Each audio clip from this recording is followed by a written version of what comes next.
let's go back to a simpler time.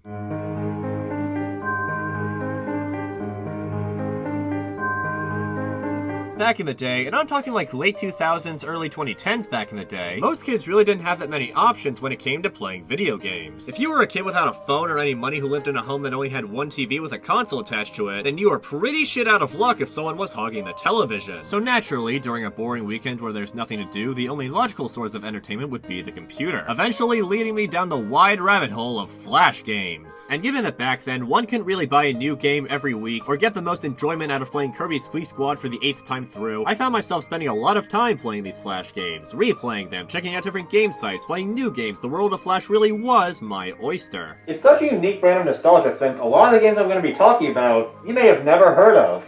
Or maybe you have, and I don't know what's popular. And it makes sense considering just how many games there were, all competing for attention. The only question now being if those random games that I played still hold up today. This video is already long overdue, and frankly, it's about time. This is my big-ass retrospective to some of the most memorable Flash games of my childhood. But of course, before we begin, I'd like to clarify what games I'll be covering for this video. First off, all the games that I'll be going over are just whatever games that I remember playing from all those years ago. So if a certain game isn't featured on here, it's likely because it didn't leave much of an impact on me, or I don't recall playing it. But despite that, I will actually be playing games tangentially related to the main ones I'm covering, even if I'd never played them before. Stuff like sequels, prequels, remakes, and additional releases that I never knew existed and feel are important to play in order to gain a better understanding of the games that I do remember. I also want to be bringing special attention to the more unique and original ideas that are out there. Therefore, I won't be including any fan games or licensed games like what can be found on the Cartoon Network website. So just a quick shout out to Pokemon Tower Defense and Super Mario 63, as well as Harem Scarum and Candy Machine Deluxe. Also, and this should go without saying, but if it's not a Flash game, then it doesn't count. I'll be putting timestamps in the description for convenience, and with all that said and done, let's begin.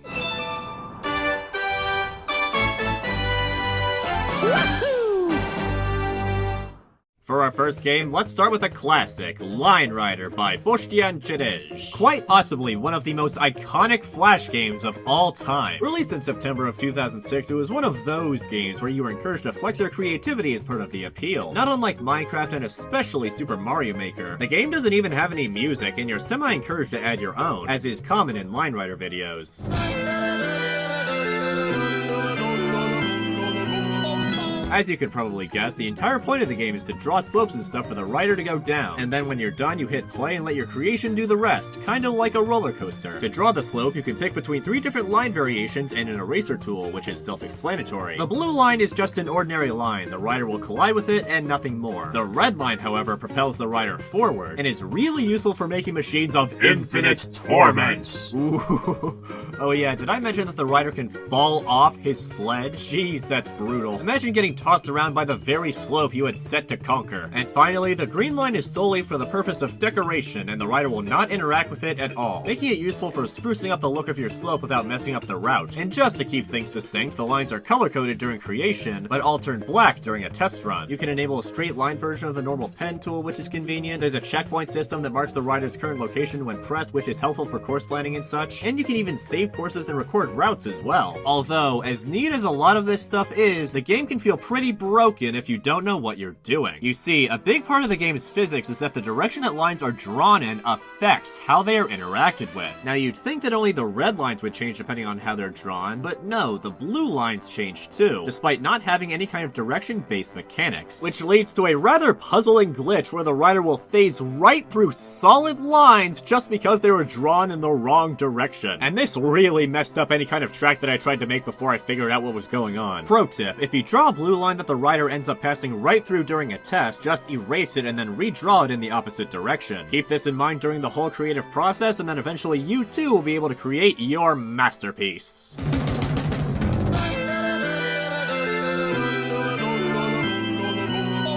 Glitches aside, it's still quite an ordeal to make a single complete track. You have to constantly try and figure out momentum, angles, paths, collision. Actually, on that note, the collision in this game can be especially wacky. Like, look at this.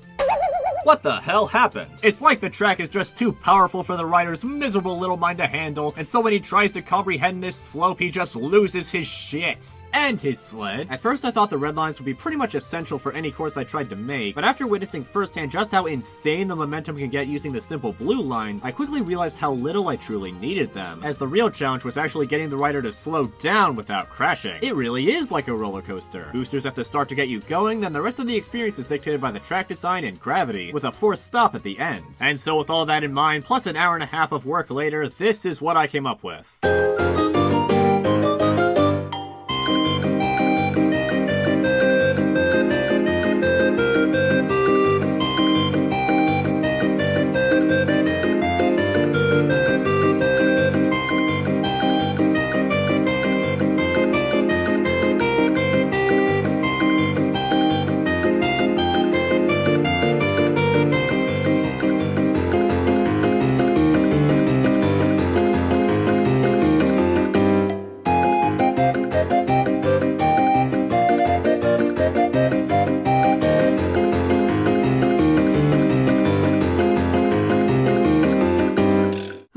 Alright, I think I've had enough drawing for one day. What's next? Aha, here we have another classic, this time from 2008, achievement unlocked by JMTBO2, a veteran of the Flash gaming landscape. In case the title wasn't indication enough, this game is a parody of achievement systems, since many critics argue that achievements are pointless and random. So naturally, this game's achievements are even more pointless and even more random, to satirize the idea. You get an achievement for jumping, you get one for dying, you get an achievement for doing nothing whatsoever, you get an achievement for when you start up the game, you get an achievement for messing with the settings. Heck, I don't get an achievement just for reviewing the game. You play as the iconic Blue Elephant, a staple character of JMTBO2 games, who is stuck in this one room with a list of achievements to get on the right. This list not only keeps track of the achievements you've gotten, but also gives you hints about how to get other achievements. For example, This is Sparta is an obvious reference to the movie 300. So to get the achievement, you have to spell out 300 using the numbers scattered across the room. At first, it's pretty self-explanatory how to get most of the achievements, and you'll be getting a lot of them in rapid succession, but near the end, when there are only a handful of achievements left and you can't quite figure out what the hints mean, then the game starts crawling to a halt, which for most players will be inevitable since a bunch of the hints are references. Going back to my first example, if you didn't know that This is Sparta was referencing a movie called 300, then you never would have guessed that the hint was telling you to punch in 300. And the reason this is a problem is because getting every achievement is the only way to beat the game. So because of how cryptic a lot of the achievements are, for most players the game is practically impossible to beat without a walkthrough. Kind of ironic when you think about it. On to the next game in the series, we have Achievement Unlocked 2, released in 2010, which is bigger and better than the first game in every way. There are more rooms, new mechanics like teleporters, there are coins to collect now which you can spend to unlock stuff that aren't achievements, though doing so gives you achievements regardless. You can escape the confines of your space and reach Rapture! You can crap out pastries by hitting the spacebar, which is amusing because in the first game you could get an achievement for hitting the spacebar since it didn't do anything. Achievement Unlocked 2 is a lot like the first game at its core, only bigger. And as such, this game also comes with its own share of annoyingly cryptic achievements that are impossible to guess. Most notably are the ones that require you to play a certain tune on this piano here. Now, it was one thing to ask players to punch in numbers during the last game, but now you're asking them to play songs? Even if I know what the achievement hint is referencing, I still wouldn't be able to guess the right notes to play without looking it up. Though thankfully, unlike Achievement Unlocked 1, you don't actually need every achievement in order to beat the game. So while a lot of them are still pretty cryptic, at the very least the crypticness of it all isn't locking you out of seeing the ending. Definitely a big step up. And now onto the final game in the series. Here we have Achievement Unlocked 3 from 2011. Now with even more achievements to unlock, rooms to explore, and new mechanics abound. You can double jump now by hitting the jump button twice, which again is funny since in the second game you could get an achievement for trying and failing to do that. The ability to crap out pastries makes a return, but now you can hold down the key to crap out a huge pastry.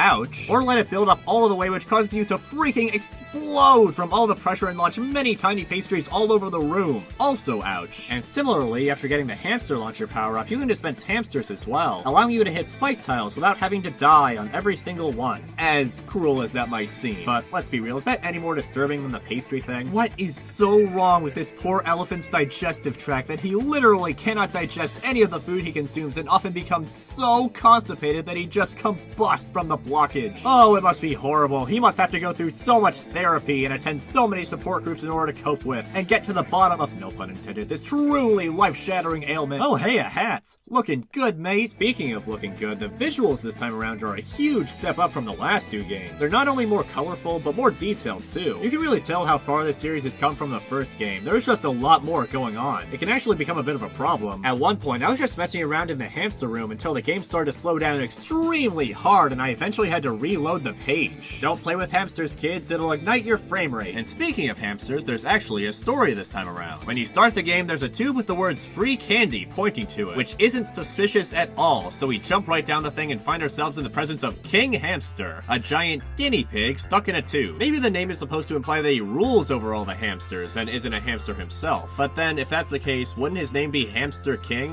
Whatever. He informs you that there is in fact no candy, not that it matters since you have an unlimited supply of pastries in your rear. Why did we even go down this pipe in the first place? I guess the blue elephant was just tired of his own shit. Anyway, King Not Hamster says he's pretty hungry and needs 600 pellets to sate his appetite. Where do you get the pellets? A vending machine. You get a pellet for every coin you put in. How do you get the coins? They're scattered throughout the game, but also you get coins for doing achievements, which King Hamster enables for you before sending you on your way. There are 250 coins to find and 400 achievements to unlock. Quite a bit more than the previous two games, which only had 99 and 250 achievements respectively. And thankfully, this time around there's actually a way to sort through the huge list of tasks, either by relevancy or completion, which is a much welcome addition that really goes a long way when tracking down those last few achievements. As you retrieve pellets for the king, he'll unlock additional rooms so you can score even more achievements and therefore coins and therefore pellets. Once you collect at least 600 KH, gives you his ugly statue as your final reward, which is revealed to actually be a button that sucks the king down his hamster tube once pressed, thus awarding you with the final achievements.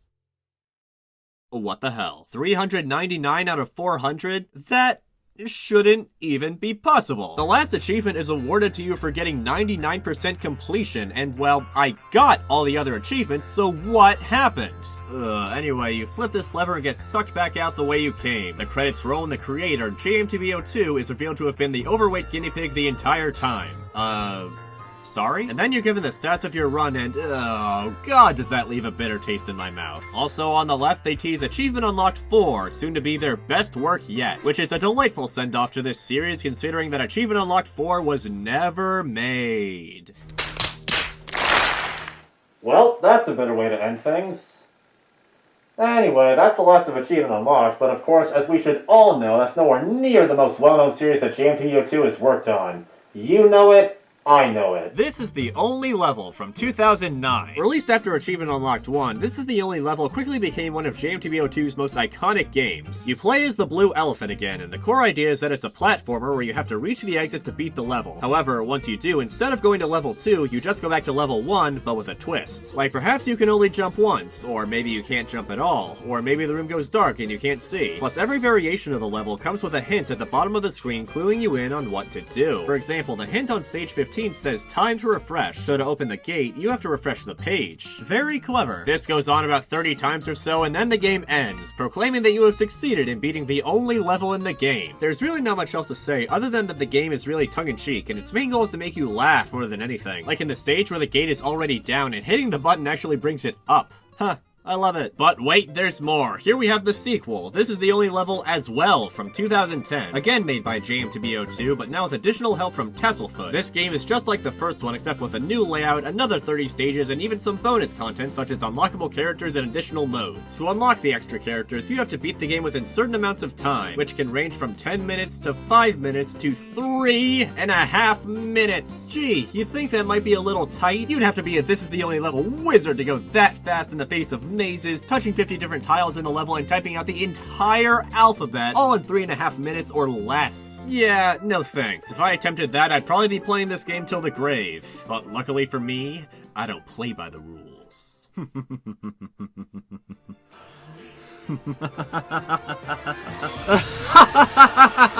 Yeah, so anyway, the characters you unlock include an orange squirrel, the red donkey from stage 9, a purple hedgehog, and a green velociraptor, which is your ultimate reward for beating the fastest time. As for the unlockable modes, after beating the game with 30 deaths or less, you unlock FML mode, which of course FML stands for Frustratingly Manipulative Level. This mode causes blocks and spikes to randomly generate within the stage and then regenerate each time you die, making this a weird mix between a randomizer and a hard mode. And sometimes the random generation can get a little out of hand and will generate in ways that make completing the stage literally impossible without dying to reset the hazards. It can be as simple as putting a spike behind the exit pipe, thus killing you once you reach the end, but it's a lot more notable in stage 6, where you have to use a secret tunnel to get to the button. However, blocks and spikes can actually generate in the tunnel, thus blocking your only path forward and again making the stage impossible to beat without killing yourself first. As for Hyper Mode, the other extra mode, enabling it simply makes you move 3 times as fast. Oh, I know the perfect character for this.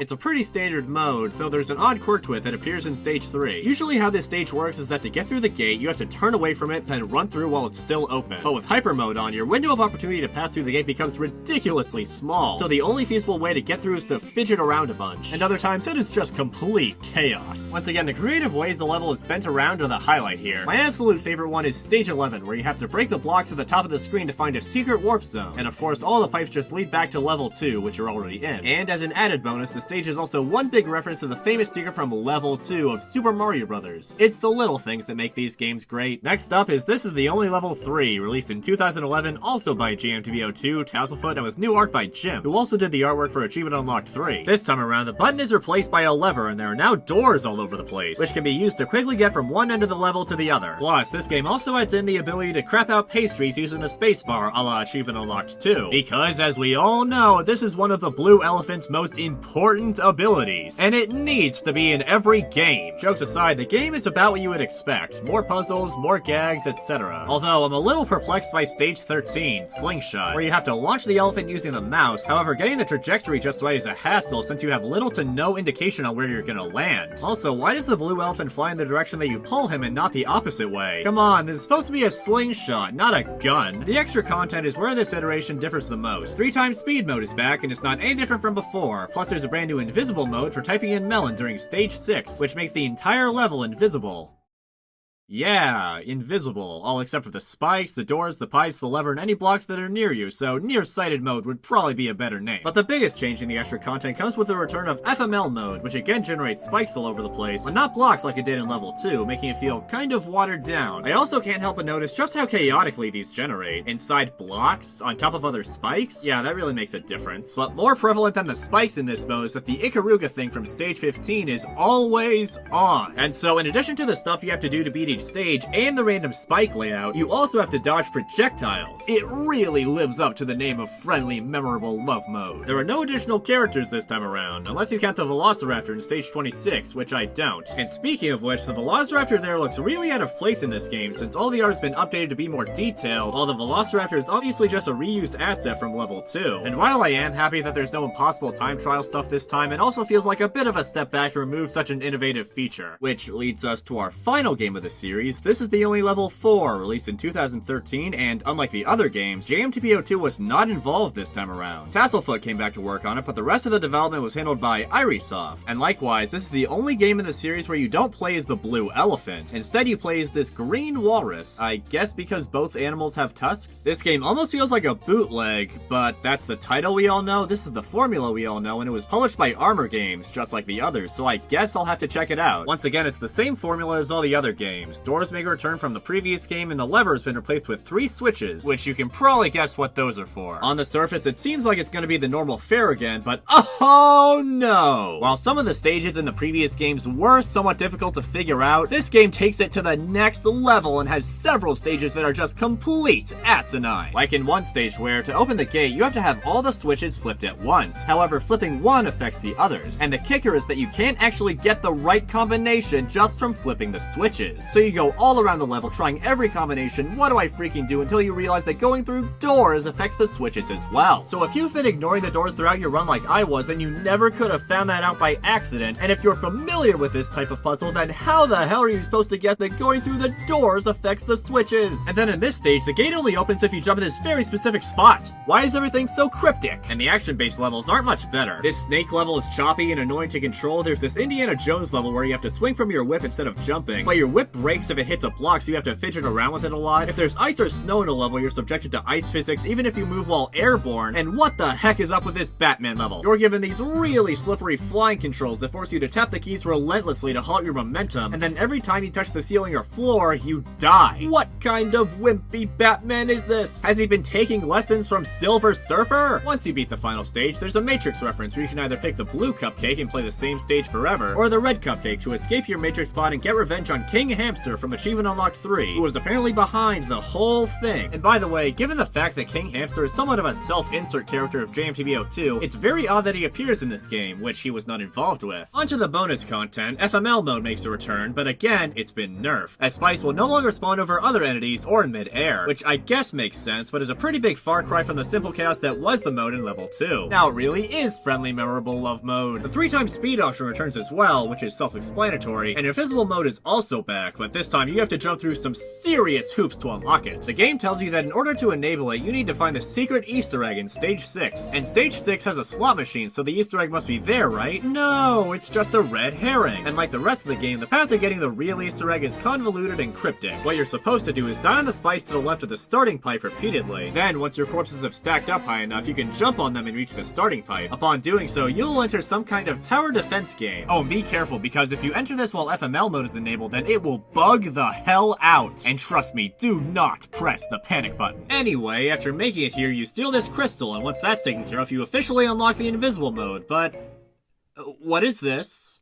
What is this? Wait, so you're telling me that the invisible mode in this one just makes you invisible? Well, gee, that sure makes it harder. Except no, it doesn't, because when you're invisible, you can still see your goddamn shadow, so it isn't even possible to lose track of yourself. And furthermore, when you're airborne, you aren't invisible at all. This doesn't even feel finished. Boy, that's some reward for finding an Easter egg that, might I add, was not easy to track down. Oh my god, what happened here? This game doesn't capture the feel or charm of the previous games in the slightest. I suppose you could say it's the Green Walrus of the franchise. Speaking of which, as I've previously mentioned, the creator of the series, JMTBO2, also known as John Cooney, wasn't involved with this entry at all. And after checking out his website, I couldn't help but notice that in his description for This Is the Only Level 3, he says that he didn't feel the need to continue the series any further. And unsurprisingly, Level 4 is nowhere to be found on this site. Which leads me to speculate about just how this game came to be made. Did John give Tasselfoot permission to continue the series without him so long as they didn't use his trademark elephant? Or did they go and use John's format and title behind his back? If the guinea pig character is a self-insert for John, then why is he in a game that John didn't work on? Was the series publisher Armor Games involved in any way? Obviously, I had to know, so I emailed him about it, and this is the story in summary. After Level 3 came out, Armor Games was still interested in continuing the series, but since John had left the company in 2011 in order to work for Congregate, another gaming website, and brought the blue elephant character with him, in his words, Armor Games had to get another developer and make up a new playable character for the 4th game. Oh yeah, and John leaving Armor Games is also part of why Achievement Unlocked 4 was never made. Anyway, Armor Games apparently didn't talk to John about Level 4 before starting development, but since the series was really successful on Armor Games, according to John, they didn't really need his permission to make another game. And I guess since John wasn't planning on making a 4th game anyway, then it was totally fine for them to do this, and John holds no ire toward anyone involved. In fact, John deeply respects Iresoft, who worked on the game in his stead, and even recommended a game of theirs called Cursed Treasure, which was the game referenced in the Stage 6 Easter egg. John doesn't know why King Hamster from Achievement Unlocked 3 appears in Level 4 since he didn't work on the game. Regarding this, I was tempted to email Tasselfoot about the game's development, but the About page on his YouTube channel makes it quite clear not to email him about stuff other than business propositions. So, out of respect for that, I guess we'll just leave this one loose end as an odd quirk. Now that's all very interesting, though I do sometimes wonder how this game might have been different had John been the one heading the project, because the current state of this game just left a bad taste in my mouth. Ugh, I need a palate cleanser. What's next? Oh! Fancy Pants. Fancy Pants was developed by Brad Bourne in his efforts to procrastinate doing college work, much like how this video is created in my efforts to procrastinate doing college work. It was released all the way back in March of 2006, making this the oldest game that I'm covering for this retrospective, beating out even Line Rider, which would come out later the same year. You take control of Fancy Pants Man, the most fashionable stick figure in all the land, as he stomps on crude drawings of enemies, runs through colored sketch environments, collects scribbles that bestow health and extra lives, and is just generally a pretty fancy dude. In addition to being quite the master athlete, he can run really fast, wall jump, roll down slopes, and does casual backflips, as elite fitness masters are known to do. This is a great example of a game that works because it plays well. There's a certain flow and level of fluidity to how you move that's very reminiscent of a Sonic game, half pipes and all. Fancy Pants Man himself really is the star of the show here. There are tons of little quirks and details in the way he's animated that just add to the experience. Stuff like his hair constantly blowing in the wind, the expressive way that he opens doors. If you remain idle for too long, then he'll yawn, slouch over, scratch his back, and then fall asleep. And when you die...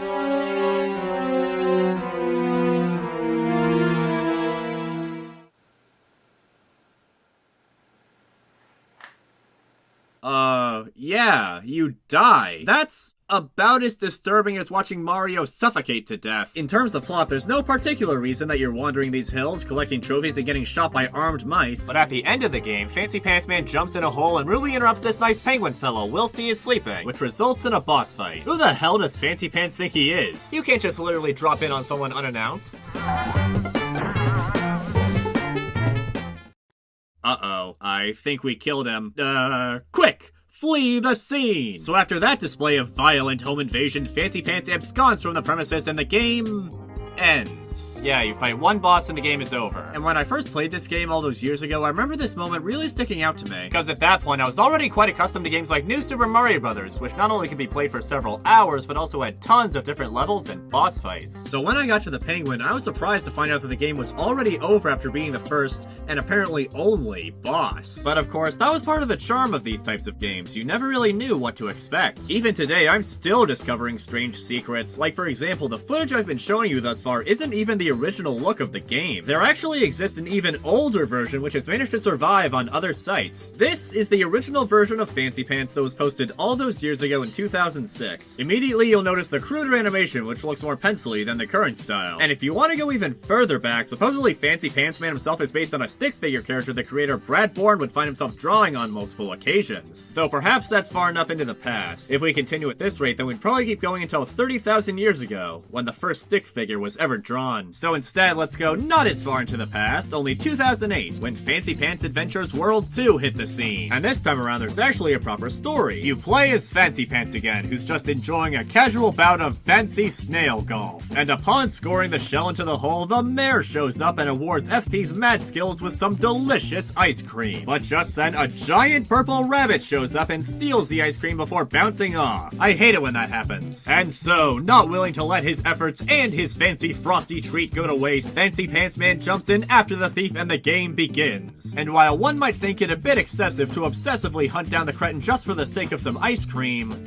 you don't get it. This is Fancy Pants Man's ice cream, and if you're an animal who even slightly inconveniences Fancy Pants, then the punishment is death. As for the gameplay, FP's moveset has been greatly expanded. You can now slide by running and then pressing down, or by holding down before landing. So now by holding down, you can both slide and roll. You can grab onto ledges now, and you can even do it automatically if you slide off an edge. Stopping or sliding into enemies now dazes them so you can then kick them around, which I believe is what inspired the snail enemies, which I'll get to soon. And as a cool quirk, if you press down repeatedly, then Fancy Pants will do a headbanging animation, as per a suggestion from Brad's wife. The environments are a lot more varied this time around. It's no longer just Scribble Land and Scribble Land 2, the Scribbling. There's caves, cities, deserts, a ruined temple area, which is where you fight the bunny, and even the challenge rooms where you can nab a trophy are much more interesting. Although sometimes they can get pretty carried away with the aesthetic, like in this nighttime forest room where it is nigh impossible to tell which parts of the scenery you can jump on and which parts are just for decoration. And of course it doesn't help that Fancy Pants himself blends in with all the dark colors. And while we're on the subject of the level design... okay, let's talk about the snails. This is the first game in the series to include different pants colors for Fancy Pants to wear. You start with 4 by default and can unlock 6 more. You do this by finding a snail in each level and then kicking its shell into a nearby hole. However, that is way easier said than done, because you see, these shells are really goddamn finicky, and even a small kick can send them flying, which is a problem because the whole point of these things is that you're supposed to be steadily navigating them through a course and into a specific spot. And it's very clear that Fancy Pants Man was not designed designed with slow, precise movement in mind. And so when you're attempting to get your position just right so you can hit the shell into the hole, you just end up making a fool of yourself. Part of the apotheosis of these games is that you run fast and you have all these moves that serve to enhance your ability to traverse the various levels and keep the pace going. And so to just stop the momentum completely in favor of negotiating the shell into a hole somewhere ends up really breaking the game's pacing, since you've essentially stopped playing the level in order to fumble around instead. And then just when you think you've got everything under control, the shell does something that you didn't expect, like bouncing off of your head when it was going to go into the hole, or just freaking falling through the platform. And a lot of times when I find the level Snailiad, it isn't even straightforward how to get it to the hole, so I just ended up ignoring them more often than not, which is not a good sign. Ugh. Anyway, we slap the bunny silly using a shell, reclaim our frozen dessert, and return to the main menu, which has a bunch of extra stuff to check out. There's a trophies and colors store, pretty self-explanatory. There's a credit store here, where you look at the credits. This store just says, hey, hi. Oh cool, we can go to World 1, My Site, and more. Let's check out World 1. Oh shit! World 1 just freaking kills you. Alright, let's try My Site. What happened? The game just paused.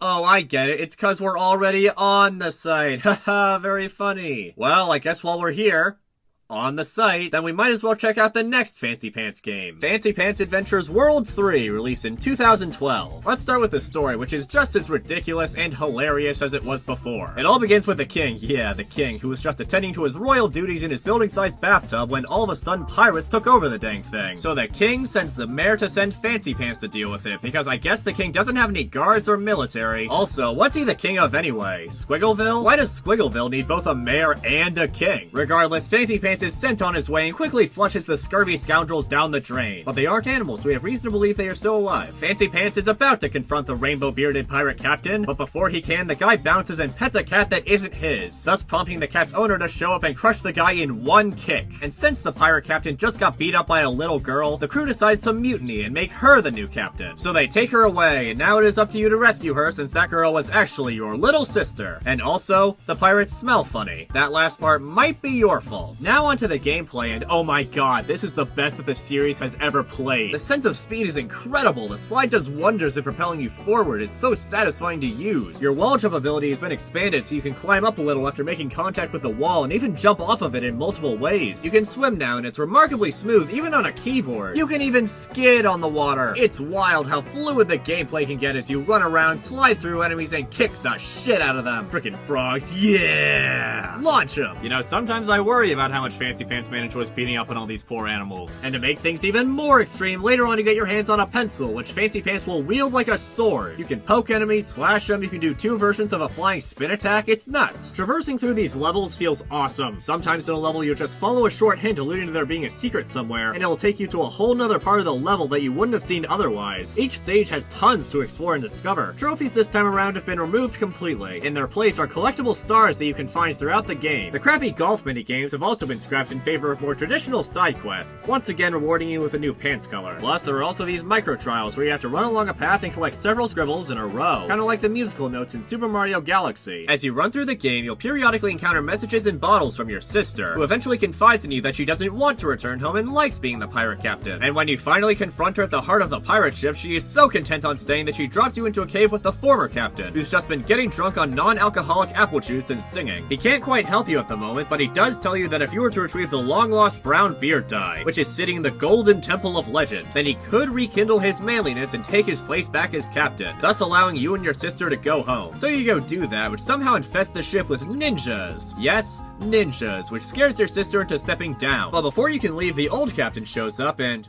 oh wait, whoops, I died. Well, whatever, I'll just start back at the beginning of the cutscene.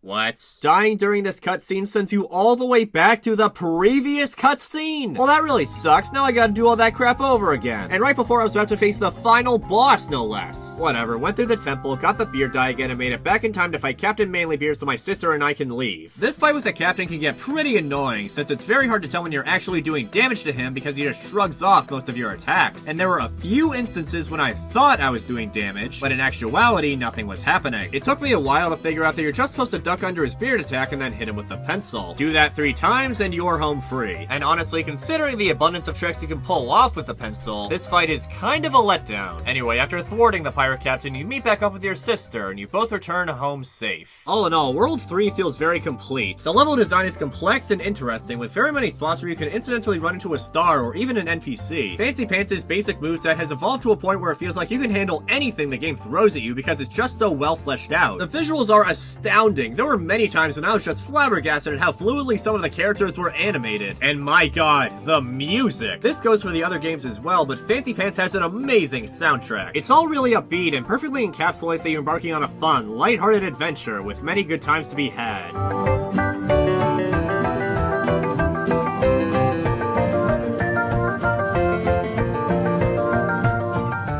Before we close the book on Fancy Pants, I want to take a look at Fancy Pants Adventures Remix, a remake of World 1 released in 2014 that brings a lot of modernizations to the old adventure, such as the slide, which honestly I can't believe hasn't always been a move since the beginning. But the main event here is the addition of Remix Mode, a heavily revamped version of the game. There are new set pieces, some enemies will be wearing hats that you can steal and wear for yourself, you can collect different pants colors and patterns that you can mix and match to your heart's content, any weird glitches from the old version are gone, old areas have been touched up and new ones added, level 3 has been completely revamped, and there's even a new final boss against the very pencil that drew the level, replacing the old out-of-place penguin boss. And once you beat it, you get to wield the pencil for yourself and smack enemies around with it like in World 3. Also, as a rather interesting change, in this version, your angel no longer rises from your body when you die. I guess Brad figured that might have been a bit too violent. But as for the biggest change, in the regular non-remix version, all of the trophies have been replaced with these scrolls, and once you've collected all 5 of them, you get to play as Fancy Pants' little sister from World 3. She can't roll, slide, wield the pencil sword, or wear any hats, and she certainly can't run as fast as Fancy Pants, but she can passively ride on the heads of enemies and has this cat grappling hook, which is crazy useful for platforming and sequence breaking. And I'll admit that it's definitely saved my skin on more than one occasion. It's a real blast to mess around with. In fact, the best part of all these games really is just making the most out of your moveset. Fancy Pants is like the perfect fusion between a Mario game and a Sonic game. It gives you tons of different movement options that make traversing the level fun in its own right, and the sense of speed and flow you can achieve makes doing so really satisfying. Especially in this one, which is doubly impressive because this is actually the iOS version that I'm showing footage of here, and I'm having to tap on the damn screen to move. There is a computer version of Remix, however, it doesn't include the regular version along with it, so the scroll collecting aspect is absent and therefore you can only play as Fancy Pants. I assume this was done because, even without the addition of the old levels, this game is still pretty huge. And while attempting to run it off the website, my computer was getting pretty hot and was making quite a bit of noise as well. The game was simply too powerful for Flash and my Mac laptop to handle, so I'm afraid this is the end of the road. And while there actually is a Fancy Pants Adventures World 4, the game is only available on Steam for $10, thus placing it outside the scope of this video. Now, you could argue that I've already cheated my own rules by playing the mobile version of Remix,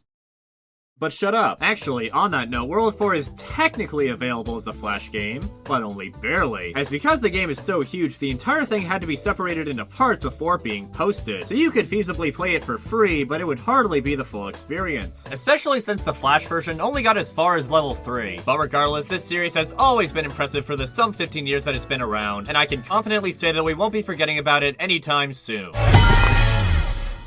As for our next game, we have Raft Wars, created by Martin Kunst in 2007 for the gaming website Bubblebox, though I'm most familiar with the miniclip version. The story follows a baby named Simon who's just playing on the beach one day when he discovers gold and diamonds in the sand. And so now Simon, with the help of his brother, has to defend his treasure from pirates, Vikings, thugs, the neighbors, and so on. Why they resort to marine warfare instead of just beating him up, we may never know. Regardless, you board the titular raft and aim with a mouse to shoot the greedy cretins with tennis balls, rockets, and what the hell? These babies are packing heat! Where'd you get all that military-grade artillery, mister? Though I guess it isn't unfair for these children to be using grenades, since the enemies use similar degrees of force, whether they be cannonballs, exploding arrows, or turtle shells stuffed with dynamite. Anyway, you shoot with tennis balls as your main ammunition, which you somehow have an infinite supply of, like we raided a tennis court off screen or something. But of course, you can also fire rockets, which explode on impact, and grenades, which explode after a few seconds. So you can only hold 2 of each at a time, so use them wisely. But don't worry, the tennis balls will serve you more than well considering the kinds of trick shots you can pull off with them. Once you beat every enemy in the stage, you move on to the next one, where another batch of thieves will be waiting for you. As you play, you'll earn credits, which you can spend between levels to either upgrade your raft or resupply your arsenal.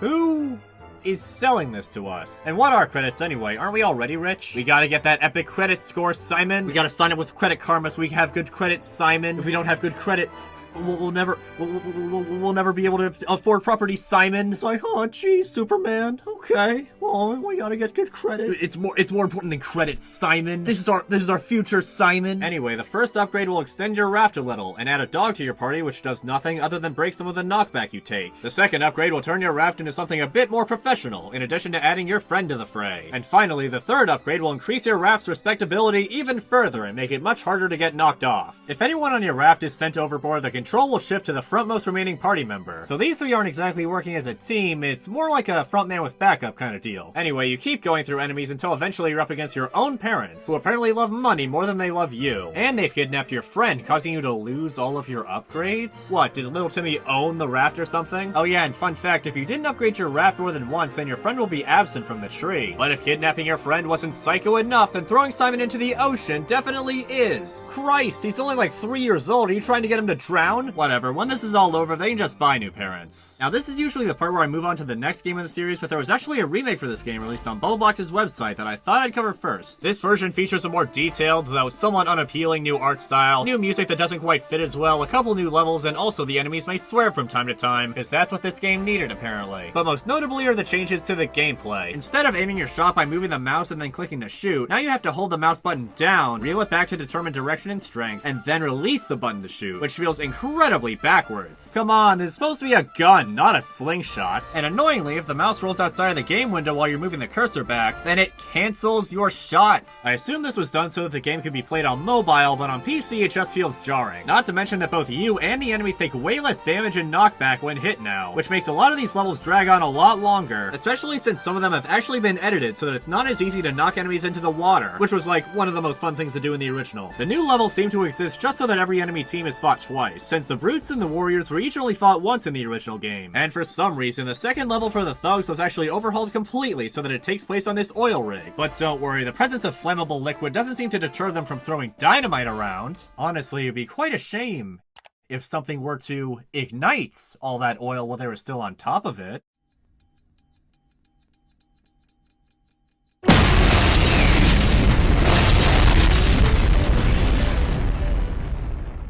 Yeah, so Raft Wars.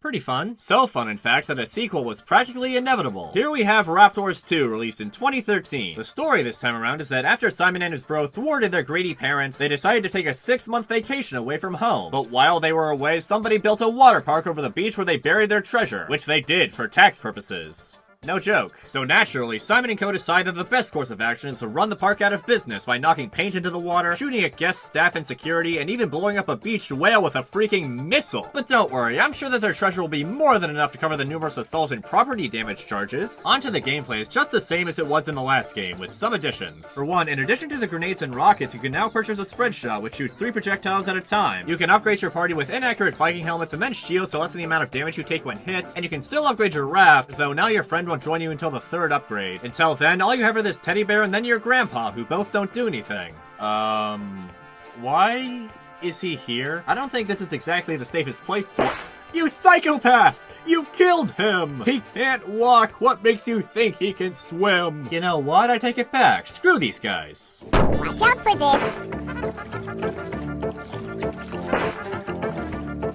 Yeah, that'll teach ya. Overall, this game is about on par with the first one, though just a little more fleshed out. There's a 3-star ranking system for each level now, an indicator to show the trajectory of your previous shot, and you're allowed to hold up to 3 of each special weapon instead of 2. All changes that will be carried over to the remake of the last game. And speaking of which, the second game was actually remade as well. All of the same criticisms I flung at the other remake also apply here, although notably the music in this one is the same as in the other game, which feels pretty lazy when you remember that the original games had different music from each other.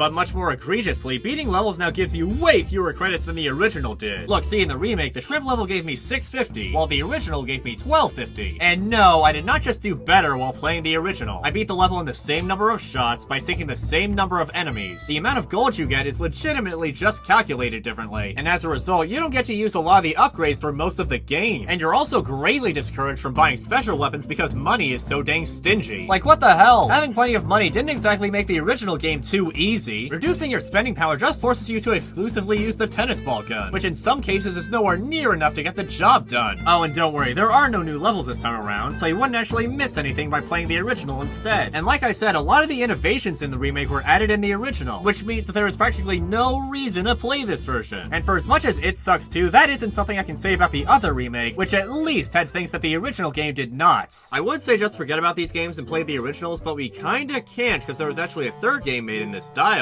Raft Wars Multiplayer. It's pretty self-explanatory. You connect with other players online and try to KO all other teammates before they KO yours first. And I'll admit that Raft Wars is a game that's well suited to a multiplayer concept like this, so I can't say that this game doesn't need to exist, as it is in fact a very logical progression for the series. As for the story, the crew decides to hide their treasure again, this time not for tax purposes, but because they want to save it for when they're older. So they build a raft and set out to bury their treasure on a far-off island. That is until some pirates show up and destroy their raft, causing the loot to sink into the water, and so now you have to defend your treasure from an infinite amount of other players. This time around, you're much more free when it comes to what you're able to do. You earn credits and experience by battling other players online, which then allows you to unlock and buy weapons, materials for your raft, other characters, cosmetics, etc. that you can then employ during matches. The added pieces of your raft are destructible and will break apart if they take enough damage. Plus, there's also a wind mechanic that you have to consider when taking your shot. Overall, it's a rather well-developed multiplayer experience that I think is alright, even if it does reuse that same damn music for the third time. And speaking of the sound design, if you thought that people throwing dynamite at children was insane, then just take a listen to this. Oh my god! That's brutal! When you get hit, it sounds like a bone is being snapped. That is some of the most disgusting sound design I've ever heard. Oh, are you guys okay? These sounds really just hammer home that this is a game about children pelting each other with hard objects. And to make matters worse, there's also an emote function that you can pull out at any time. You can be a real asshole in this game. It's quite cathartic. Oh, and did I mention that Poseidon is in this game as the tutorial? I'm just scratching the surface here, but from what I played, I'd say it was worth checking out. If not just to see what horrible injuries could be inflicted upon your enemies. Caught my eye! Yeesh. Anyway, our next game is Extreme Pamplona, or Our Pamplona, released in 2007 by Rexona, an Australian deodorant and antiperspirant brand. Hang on, are you telling me that this game has just been one huge marketing stunt the entire time? Alright, the more you know, I guess. You play as a Spaniard named Rexonaman. Oh, come on, you're just gonna name him after your brand? Where have I heard that before? But then again, the name isn't mentioned anywhere in the game or online other than these two wiki articles that I found. Anyway, you play as a Spanish runner, and your goal is to reach the exit without being caught by whoever is chasing you. You begin your run in Spain, and then move on to other countries before eventually making your way back to the very stadium you started in. Once you've beaten a country's level, you're given the opportunity to choose which country you'll visit next, which adds some replayability to the game. As for the levels themselves, they're all quite interesting in their own ways. In Germany, you're being chased through Oktoberfest by a waitress. In the Netherlands, you're being chased by a supermodel across boats. In the UK, you're being chased through a construction site by a British policeman. I guess the R-man was caught trespassing. In France, you're in Notre Dame being chased by Quasimodo? It is! Look, there are the bells and gargoyle statues, like in the movie. And then in Sweden, you're being chased through a bathhouse by a fat guy in a towel. And the rest of the place is filled with additional fat guys that bounce you around. Say, if Rexonaman is supposed to be doing like an Odyssey throughout Europe, which would require him to run through cities and such, then why the heck did he decide to cut through this bathhouse and disrespect everyone's personal space? At one point, he even intentionally jumps on someone just to gain height. What an asshole! But by far the most interesting level is Switzerland, which takes place on the slope of a mountain, and therefore instead of the usual running gameplay, you're on a snowboard, so you have to deal with rocks, gaps, etc. This is the most difficult level in the game by far, since you have barely enough time to react to the obstacles due to the isometric angle, and hitting any of them only once to a couple times is usually enough for you to get caught and have to retry the level. Not to mention that since you and the enemy are on rails, then it's practically impossible to game the AI in any way. Now, the AI for most of the enemies isn't terrible, like it's not impossible to get caught by them, but they are really easy to fool. Sometimes if you just stay in one place, then they can never reach you. Sometimes making one simple jump is enough to escape them. Sometimes they just break completely. Fun fact, once you reach the end of the second Spain level, the bull will just stop in place right at the stadium entrance. And no, it's not being stopped by a gate, which the stadium does have. It just stops. Getting some real big rigs vibes here. Anyway, just keep on going until you reach the platform, and then congratulations! You've completed your run and you're shown your total time. You're encouraged to play through the game again to try the other paths and get a better time, which is manageable since the game is so short. And looking back, I've come to understand that this is probably the weirdest game that I've ever played. Like, the game is based on the Spanish event of running with the bulls, which explains why there's a bull chasing you in the Spain levels, but why the hell are you being chased in the other countries? What did Rick Soderman do to piss off all these people? Why is he being chased by Quasimodo, who is a fictional character that lived in the 1400s in what looks like modern-day France? Did he time travel or something? Why does the skier in Switzerland need a bunch of snow gear while Rick Soderman is perfectly fine in his running outfit? Why are there bobblehead people in the streets? What is going on? Oh wow, that was so exhausting. I'm actually starting to sweat down here. I think I may need some high-quality Rick Soderman Invisible for Black and White antiperspirant spray deodorant. 150 whole milliliters of 48-hour protection against white marks, yellow stains, and crude BO. Order soon as supplies are dwindling. Rexona, it won't let you down. How good is this actually?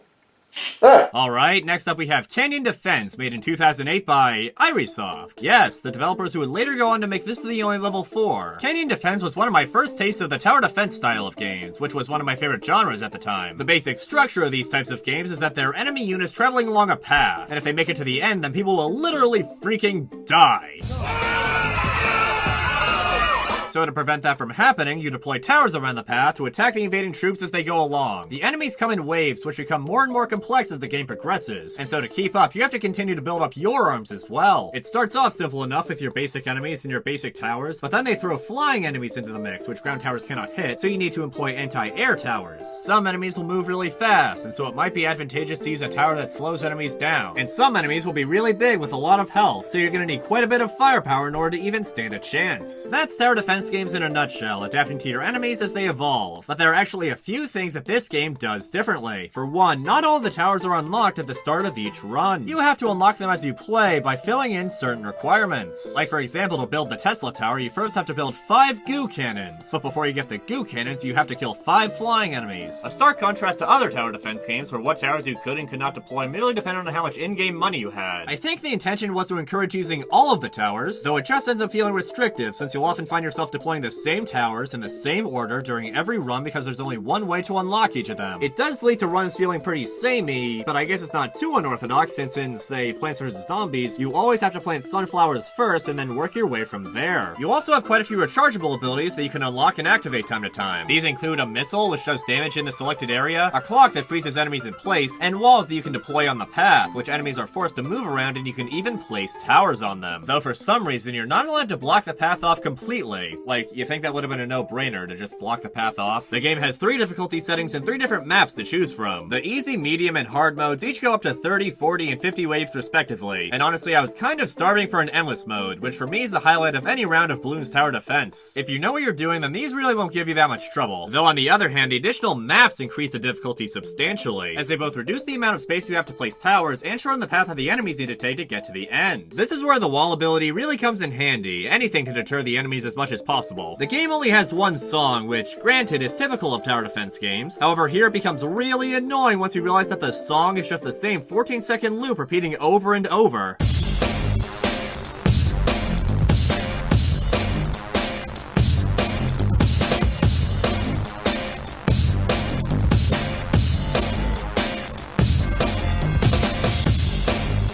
I remember this being one of my favorite Flash games at the time, especially on Miniclip, but it really doesn't hold up. It's just kind of generic and bland and doesn't really have much to offer in terms of competing with other similar games like Bloons Tower Defense 5, though I am way too strapped for time to talk about that juggernaut today. As for now, here we have Canyon Defense 2, released in 2011. Instead of reusing the sandbox style of gameplay from the last game, this time around the format is mission-based, meaning that once you complete all the waves, you move on to the next stage and rebuild all of your towers again from the ground up. So I guess you could say it's swapping out the Bloons style for more of a Plants vs. Zombies style. Instead of defending formless off-screen civilians, you're defending this, I believe it's some kind of facility. Regardless, if it's destroyed, then you lose. And thankfully, this thing actually has its own gun, plus each level starts you off with a barricade or 2. So at least the operators of this place weren't dumb enough to have 0 protection whatsoever. Like the last game, towers are only unlocked after reaching certain criteria, but now towers can gain experience and level up, also by meeting certain criteria. Once all of the enemies have been defeated, you move on to the next stage. and then do it again 29 times. Ugh, yeah, not gonna beat around the bush. This game gets tedious quick. It's the same crap for 30 grueling levels, and other than the enemies gradually increasing in strength, there's never a point where the gameplay becomes anything other than what you see in the first few stages. Imagine if you took Plants vs. Zombies, removed all the night, backyard, roof, and bonus levels, and then just made the entire game 50 levels of the daytime front yard. Sure, the zombies would still increase in strength, with you getting new plants to follow suit, but eventually you just get tired of having to do the same setups over and over. And when there's little to no variety, it becomes pretty apparent just how repetitive the gameplay is. So by the 10th level, I was getting pretty freaking bored. And the muddy, gruff aesthetic really doesn't hold me as well as the more cartoony aesthetic of its ilk. I mean, sure, this might be kind of an unfair comparison, but I was waiting on this game nonetheless. I guess at the very least the music is better.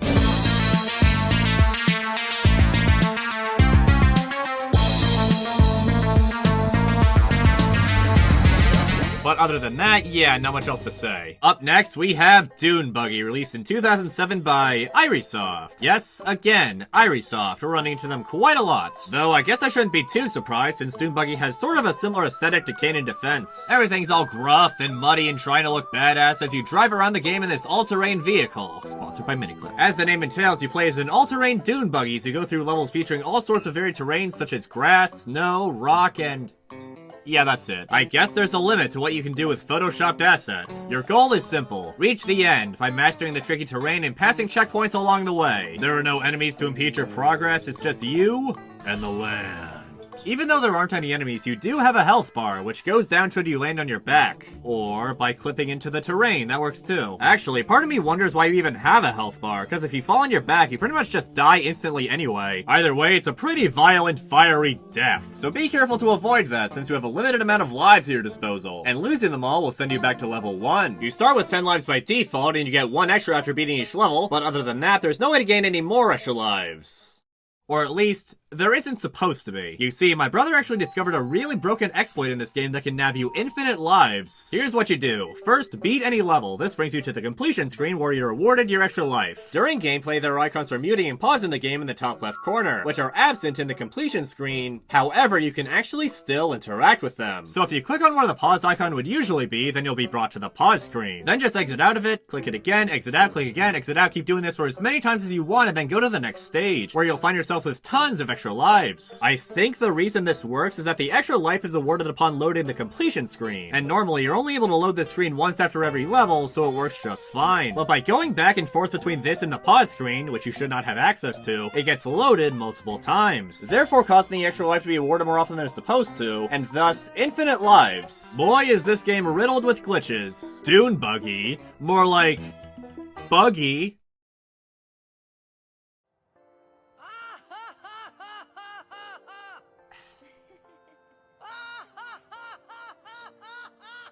In addition to the usual grass, snow, and rocks, there's also some special terrain you can drive on. First of all, there are heaters, which if driven on will make your wheels grow in size, in addition to saws that'll make your wheels smaller and...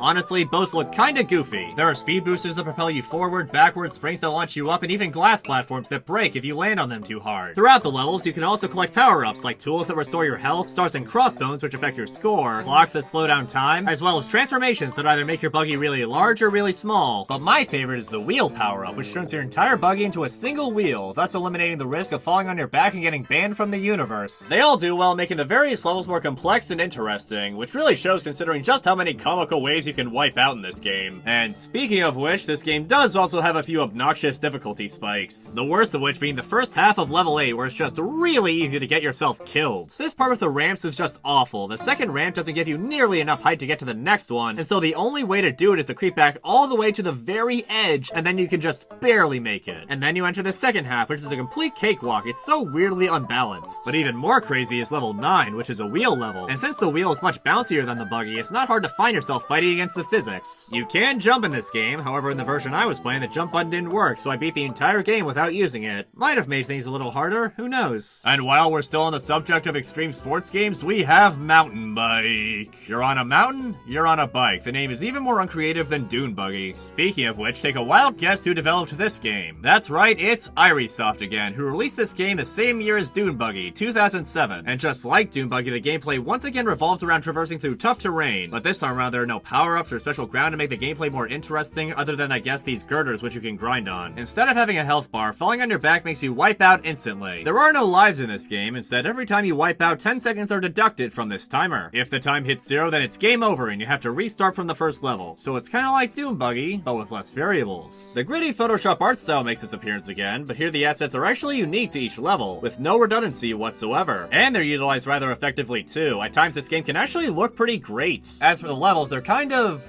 basic? Like, a lot of them really don't have that much going on. The only level that really stands out is level 9, where instead of biking through mountainous terrain, you're riding your bike up boxes and lumber, which I got a game over on even with 10 minutes on the clock. Why the biker doesn't just go around all the wood, I have no idea. He's just sort of making things hard on himself for no reason. Regardless, make your way through all 10 levels, and that's the end of the game. Anyway, that's the last game I remember playing on Miniclip, so... Oh wait, hold on. Okay, I'm just now being reminded of this really dumb thing I used to do on Miniclip. You see, Miniclip had a game on it called Pest Control, which is a game about swatting bugs. It's alright, but what drew me to it wasn't actually the game itself, but rather the logo at the beginning. Because when I clicked the logo, it would send me to a website that had even more games called Nitrome. And for some reason, every time I wanted to get to Nitrome, I would type in Miniclip, scrub through the games until I found Pest Control, click on it, and then click on the logo to get to the site, instead of just typing in Nitrome and saving a lot of effort. What's wrong with me? Why'd I have to add so many unnecessary steps? Though don't worry, I eventually wised up and added Nitrome to my bookmarks. Nitrome is an absolute beast in the realm of Flash games. You see, they don't just host games made by other people on their site like Miniclip, Congregate, Newgrounds, and so many others. They actually make all the games for their site and host nothing else, which they can get away with because their catalog is absolutely massive, with over 150 games under their belt, including big titles, mobile games, and a lot of Flash games, which they'd been developing since 2005. All of their games have a very distinct style to them. Each one tends to revolve around a single mechanic that is expanded upon as you play through each level, which can be selected from the main menu at any point. But most notably, all the games have this really appealing pixel art style. Everything looks so clean, the color palettes feel straight out of a Kurskasov video at times, and the sprites for all the characters are just so bouncy and well animated. Nitrome's games are a great showcase of what can be done with pixel art, and frankly, I'd be beside myself if they didn't show up at least once in this retrospective, so let's take a look at some of their old games.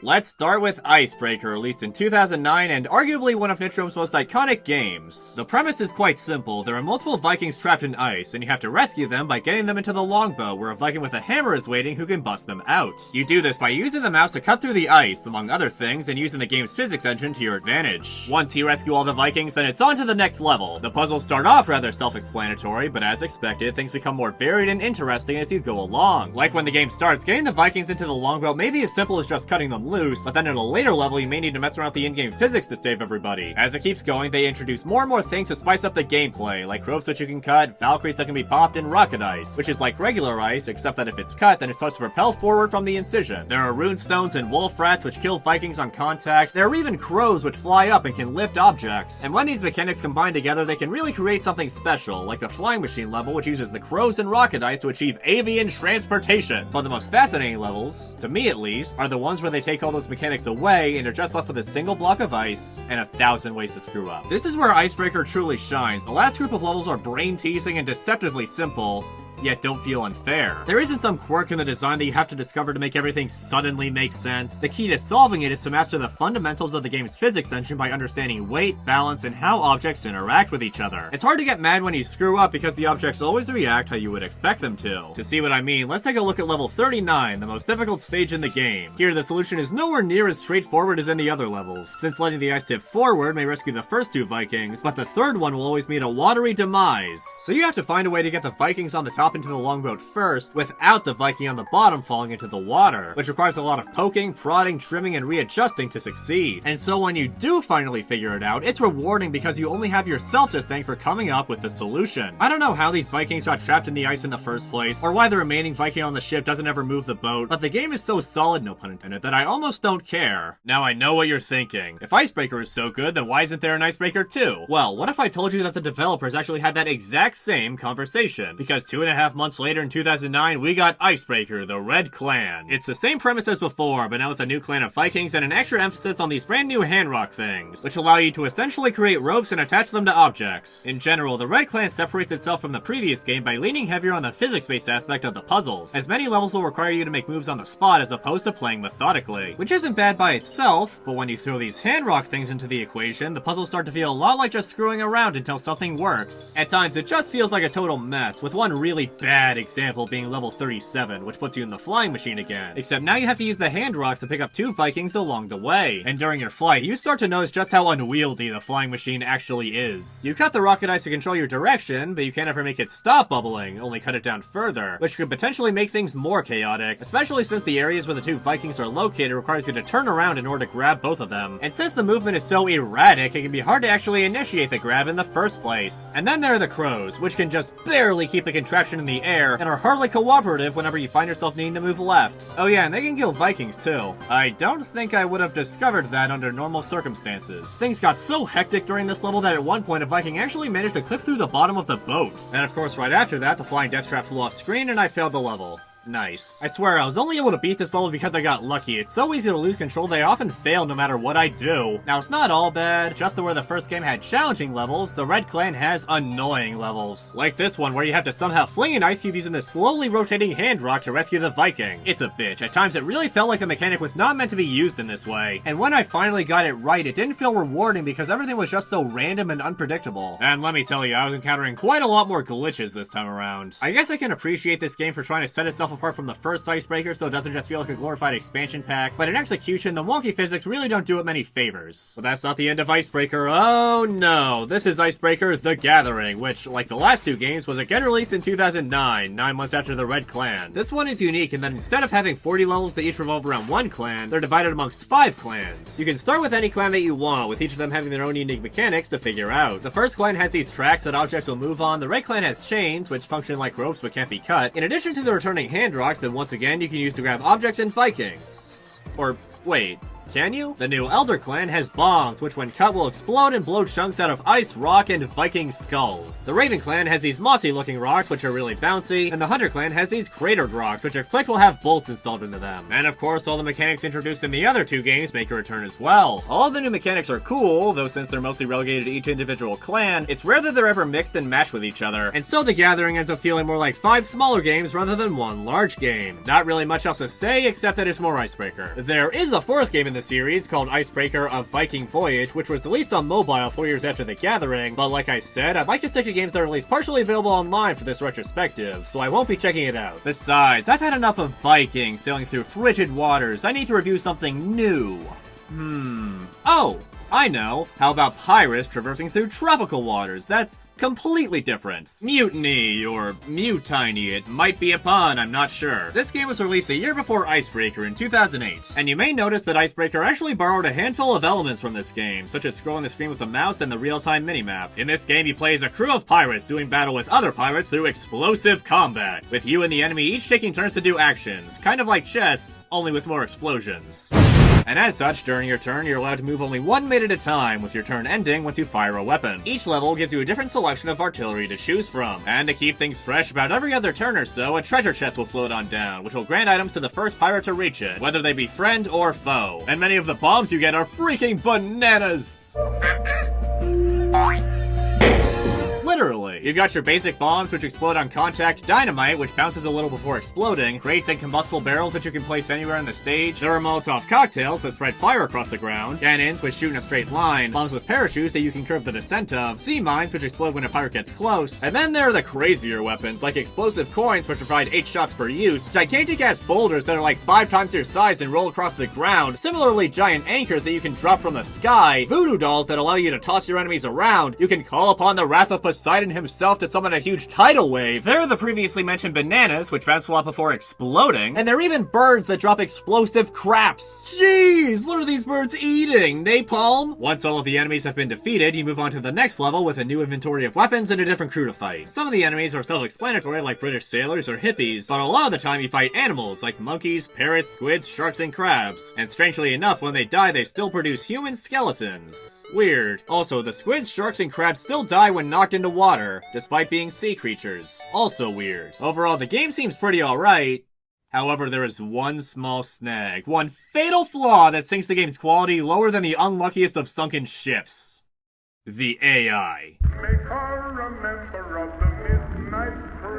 You see, since this game is all about aiming your shot so that it hits the enemy, then that means in order for the enemy AI to not suck, their aim has to be, well, good. At least good enough to hit you. However, that's the problem. The enemy AI is too good. It is not uncommon at all for the computer to move one of its pirates and just completely school you with a perfectly placed shot. And at times, you'd swear that the computer was cheating, as no human being could possibly perform such precise inputs. You know those bananas? Oh my god, let's talk about the bananas. They are the worst item in the game for two reasons. One, their bouncy nature makes it really tricky to land a decent hit on any enemy, and so it's very hard for you to get much use out of them. But then two, the enemies have what can only be described as a divine mastery of the banana, and will often use it to land flawless hits. Yes! Fuck! What the fuck? Such impossibly perfect precision shouldn't even be feasible. What, did I select a secret hard mode without realizing it? And speaking of the difficulty, level 12 can go die. Again, because the enemies this time are skeletons, which immediately turn to skeletons when they die. This is the most difficult level in the game for a couple of reasons. For one, the enemy ratio is all whack. Normally, the amount of pirates you have versus how many the enemy has is pretty even, but here you have 5 pirates while the computer has 11! That is more than double! And to make matters worse, you have to hop across platforms to get around this stage, meaning that if you mess up your shot, then you are more than likely to lose a teammate because of it. And almost every hit you take could very easily send you to a watery death, which is a huge problem when the computer has such great aim and access to bananas, which they abuse frequently. Bullshit. What a bunch of fucking bullshit. In fact, the computer cheats so much that just going in and winging it will make you fail every time. The only way I was able to eventually succeed was to 1. Barricade the other pirates off using barrels to dissuade them from attacking, and 2. Get the captain to higher ground and deal with the enemies up there first, since the captain is the only one who can use the tidal wave, which is crucial to defeating the enemies at the bottom. So if you can keep the captain out of harm's way for long enough, then you'll only need to deal with the other 7. However, that also means that if the captain ever dies prematurely, then you're pretty much screwed, since those lower areas are tricky to reach, and killing the pirates at the top is already hard enough. These bastards can be so unpredictable that you just gotta pray that the computer doesn't pull a fast one on you while you attempt this strategy, because the odds are already so stacked against you and a single banana could ruin everything. God, that was a real sentence. During my first playthrough, this level took me nearly 2 hours to beat, more than every other level in the game combined. And eventually, it was really starting to wear on me because this game isn't exactly short or fast-paced. So you can imagine how tedious things were starting to get after I would spend over 5 minutes playing the level before ultimately losing. And it especially does not help when you can lose in the most asinine ways possible. Normally I would say that the level is simply poorly balanced, but frankly it's just a product of the insane AI. The enemy should not be able to pull off such pro-gamer moves. And it really does sting even more when you recall that Raft Wars actually allowed its enemies to miss either frequently or infrequently, and was overall a smoother experience. Meanwhile here you have enemies scoring bullseyes like it's nobody's business. Anyway, once you complete the campaign, you and your crew sail away with all the loot that you plundered and... wow, that was real smart. They put white text over a white speech bubble. How the heck did that happen? Well, from what I could read, the captain is gloating about how the other pirates never stood a chance, and then they tease Mutiny 2, which, much like Achievement Unlocked 4, was never made.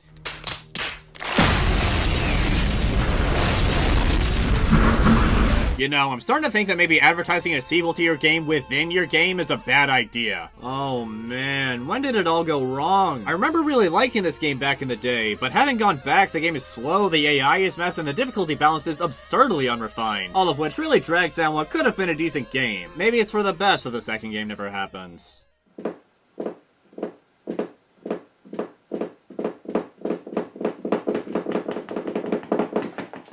You know what? I'm getting a refill. We'll be right back after the break. On the big day of his largest feast yet, he rolled himself in a ball, and oh, what a feat! He's one with the meat. He's the only meatball man.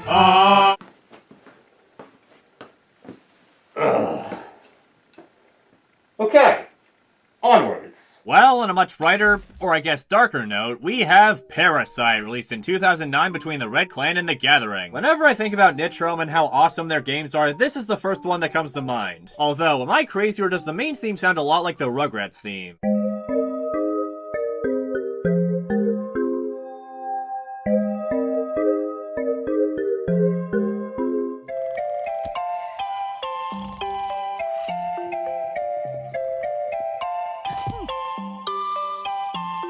Anyway, you play as an alien invader traveling through space until he happens upon an ideal green planet for him to drain the life force out of on his quest to take over the universe. So yeah, it's exactly like Rugrats. Better hope Nickelodeon doesn't sue. Once the game begins, you take control of the titular Parasite. Your goal is to set up mining stations, which look suspiciously like oil pumps, at points in the level where large forest spirits are located. Once all mining stations have been built, you move on to the next level. On the surface, it seems like an ordinary side-scroller. You can walk, jump, fart. Yeah, it does nothing. But the twist is that if you jump on the heads of certain enemies, then you can mind control them and use their abilities to your advantage, much like Kirby or Kirby Mario Edition. And as an added touch, the music also changes from a soft, gentle tune to a roaring riff, which makes you feel like just about the most evil thing in the world. Among the hosts you can inhabit, there's a cat butterfly, which can fly and grab objects, this bipedal bear thing, which can destroy barriers and enemies with its strength, a pig that can shoot bouncy goo projectiles, cannons shooting acorn missiles that you can rocket around on, and squirrels piloting chunks of wood. And then to balance things out, there are several enemies that you can't control and require a host to deal with, as well as these love barriers which destroy your host when coming into contact with them. The juxtaposition is really strong here. All these creatures look about as innocent as a creature could be, but then that facade abruptly falls apart as they're corrupted and become abominations as they turn a sickly greenless slime oozing out of their orifices. They pull no punches with the themes here. You are a harbinger of death. Any small insects that simply touch you die instantly. When you exit a corpse, rather than the host simply not being possessed anymore, they explode into a cascade of slime. And if it's not the parasite killing its own host, then it's the parasite using its host to kill creatures that it itself cannot control. But of course it goes further, as the parasite consuming the souls of the forest to set up mining stations is an obvious parallel to deforestation and human industrialization, which the local wildlife are too oblivious and ill-equipped to stop, as the parasite just gets craftier and craftier. The game really eggs you on to act like a horrible monster, which of course is the main appeal of these types of games, as being the bad guy just gives you free reign to go nuts on everything. Nothing is safe. You came to unleash your wrath, and every living being is at your mercy. Yeah! Punch ya! Ha ha ha ha ha! Eat mucus,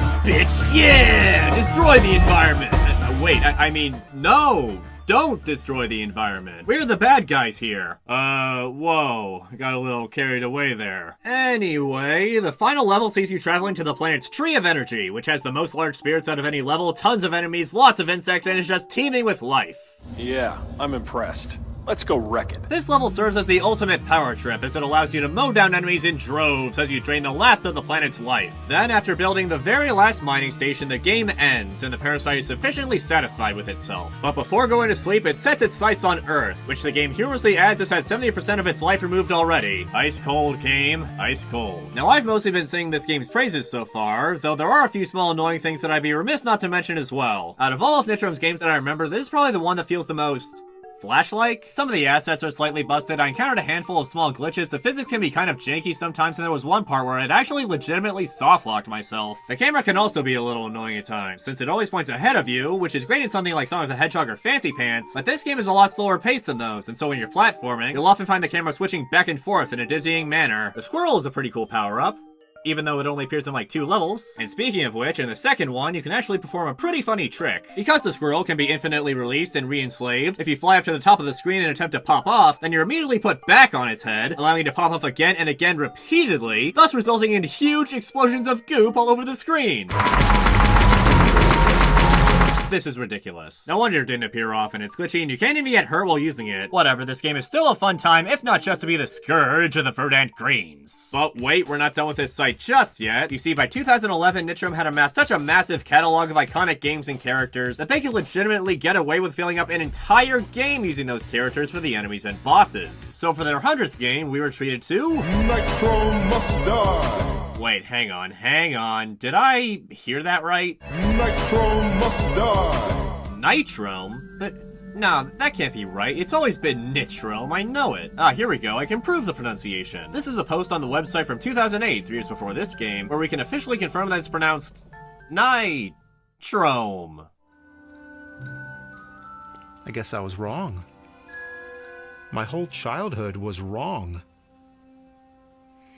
Okay, Nitrome Must Die is the site's 100th game. It follows two rascals who were very disappointed by Nitrome's latest game, Stumped, a game where you play as a severed foot. So understandably, the two of them grab their guns and start shooting up the Nitrome building. And instead of calling the cops, the employees begin manufacturing old Nitrome characters to try and stop them. Your goal is right there in the title. You have to kill everyone connected to Nitrome. This building has 100 floors, and the elevator to the next floor will only open once every enemy on the current floor has been killed. And yeah, it's as cartoonishly gruesome as you would expect. Tiles show bullet holes when shot at, and enemies explode into coins and multicolored blood upon death. It is absolute carnage. Most of the enemies you face are characters from previous Nitrome games, but some of them are actually employees, which you must also kill. And then once you've killed everyone, and I mean everyone, the building is then reduced to the ground. Wow, what a day. You and your friend got pissed at a 10-minute flash game, and so you spent the next 10 hours killing people with guns before blowing up a building. So obviously, we're the good guys here. And this totally wasn't extreme or controversial in the slightest. Nitrome will never inconvenience anybody ever again.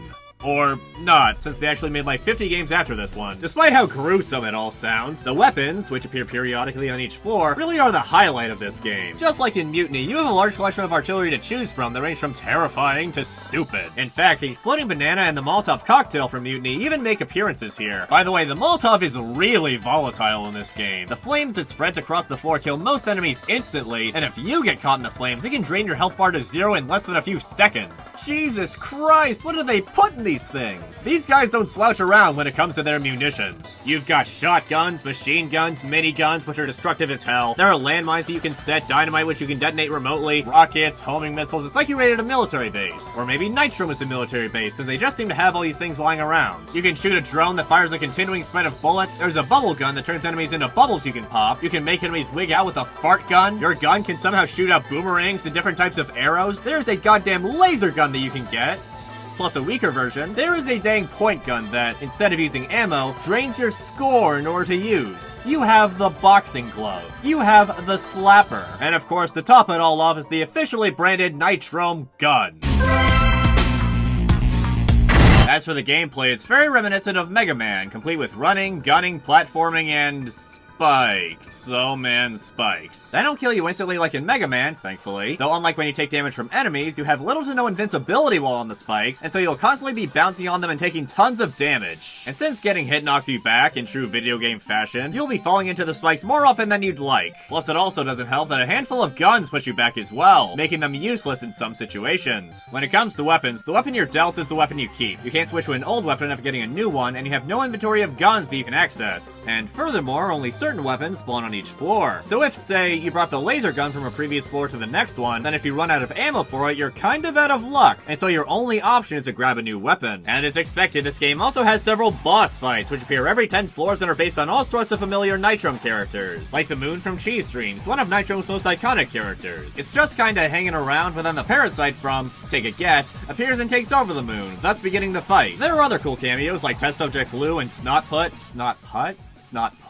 That's not it. That both make for interesting fights. Though there is one notably annoying boss among the bunch, the level 90 boss, the tank from Steamlands. Because you see, a large aspect of that game is building your own tank, and so during the fight, you have to fight 3 different versions of the boss. One with the weak spot on the front, one with it on the top, and one with it on the back, all of which have their own health bars. So already the fight is long, but to make things worse, because of how the boss is designed, only certain weapons can damage it in certain phases. And so after you've already destroyed all its guns, you'll just find yourself waiting for the weapon you need to hit it while the boss helplessly moves back and forth. God, was it tedious. And it doesn't get much better afterwards. The levels from 91 onward can get straight up obnoxious. Like this one, which has platforms that gradually appear and disappear, with spikes underneath. And furthermore, the disappearing platforms are where the weapons and health pickup spawn, so they could very easily fall into the spikes and tempt you to risk taking damage just to make the level go by quicker. Like, oh my god, what were they thinking? But whatever, I was still able to kill all the bees, so let's go on to the next floor.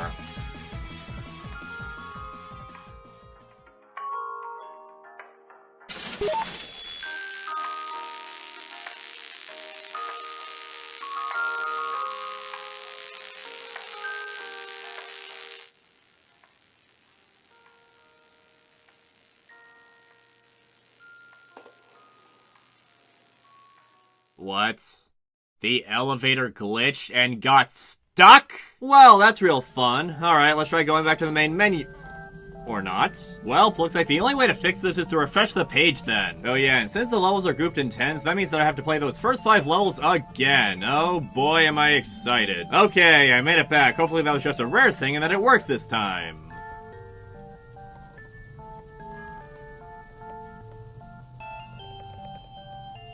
No, of course not. Okay, once more with feeling. Nope. 4th time's the charm.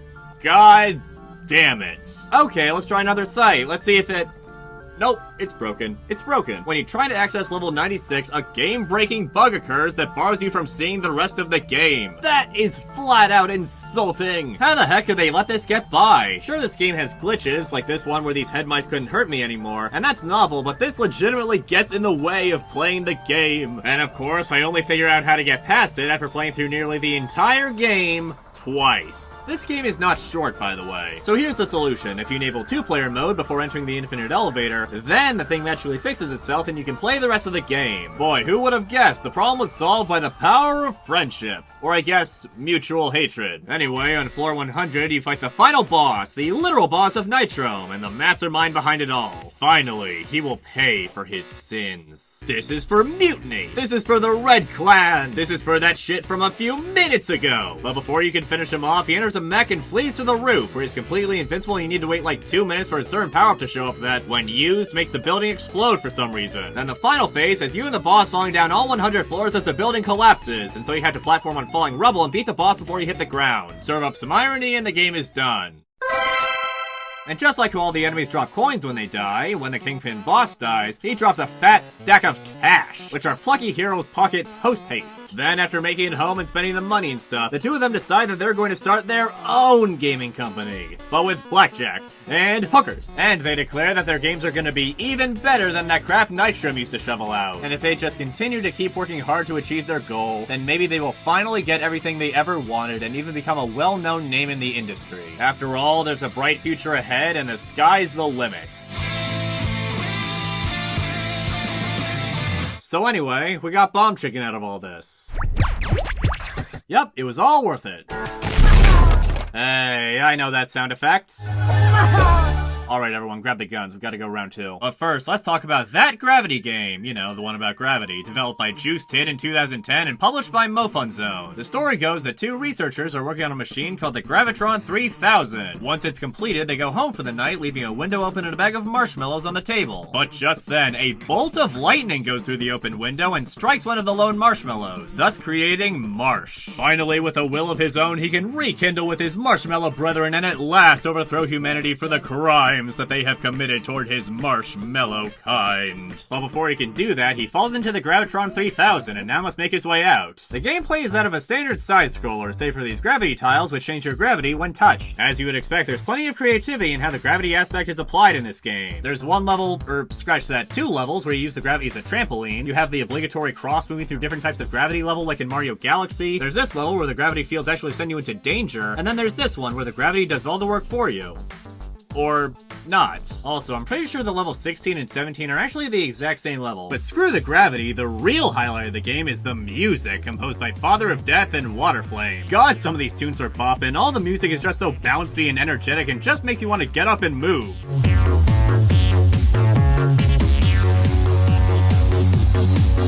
Yeah! Even Marsh is bobbing to the beat. One thing that stuck out to me during my playthrough were these things that you can collect, which are scattered throughout the game and don't do anything. However, if you try to collect any of them on a version of the game that isn't the MoFun Zone version, then a box will show up and tell you to play the game on MoFun Zone, which is pretty obnoxious. But whatever, I guess we'll just play the MoFun Zone version then. Oh. Great, it doesn't work. Or at least it didn't work at first. You see, when you try to play Flash on most other sites, this prompt will appear, which you have to click to enable Flash. But for MoFun Zone, that is not the case. And so to an ordinary user with Flash installed, it looks like the game is broken, but in actuality, the game does work, you just need to jump through some hoops first. So first thing you do is open Chrome and then download a Chrome extension version of Flash, and so when you get to MoFun Zone, you can click the extension, find the game, and run it, which will make a Flash prompt appear and allow you to start the game. Jeez guys, why'd you have to design your site to be so picky? Regardless, in this version, the items still don't do anything, since I don't believe the achievement system they were designed for works anymore. Besides the collectibles not making the box appear, the game is mostly the same, except that the MoFun Zone version has different music playing during levels 29 and 30.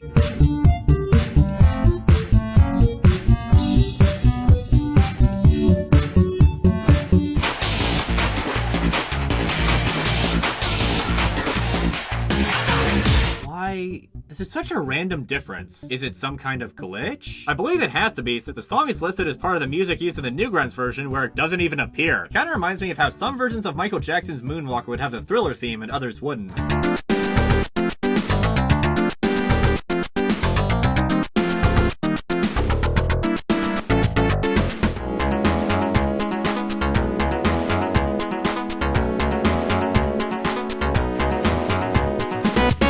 Anyway, once you escape the Gravitron 3000, you're dumped outside and you have to get back into the house through the same open window from which the lightning bolt brought you to life. Yeah, apparently it's still open, lucky you. Well, regardless, you finally make it back to your fellow marshmallows and marshmaladies who come to life so you can all dance together. And then, I guess Marsh just usurps humanity. Yeah, I could see that happening. Our next game is another one that I didn't know existed before making this video, Geo Land RPG, released in 2007 by Spirit 6666, or SP6, who knows. I'll be honest, playing this game feels a little bizarre to me since I'd actually played the second and third game in the series as a kid without ever knowing that this apparent first game even existed. I guess it's kind of like how many people played Earthbound without ever knowing about Earthbound Zero, also known as Earthbound Beginnings, even though it's actually Mother 1, but I digress. In this game, you play the role as a sphere. His dream is to explore the world. On his first day, he learned that he will need to be strong if he wants to survive in this offensive world. Honestly, I couldn't have said it better myself. Actually, maybe I can. You play as Spar, a sphere living in Geoland, where everyone is a geometric shape, likely because shapes are easy to draw and animate. Like, Spar doesn't even have a walk cycle, he just kinda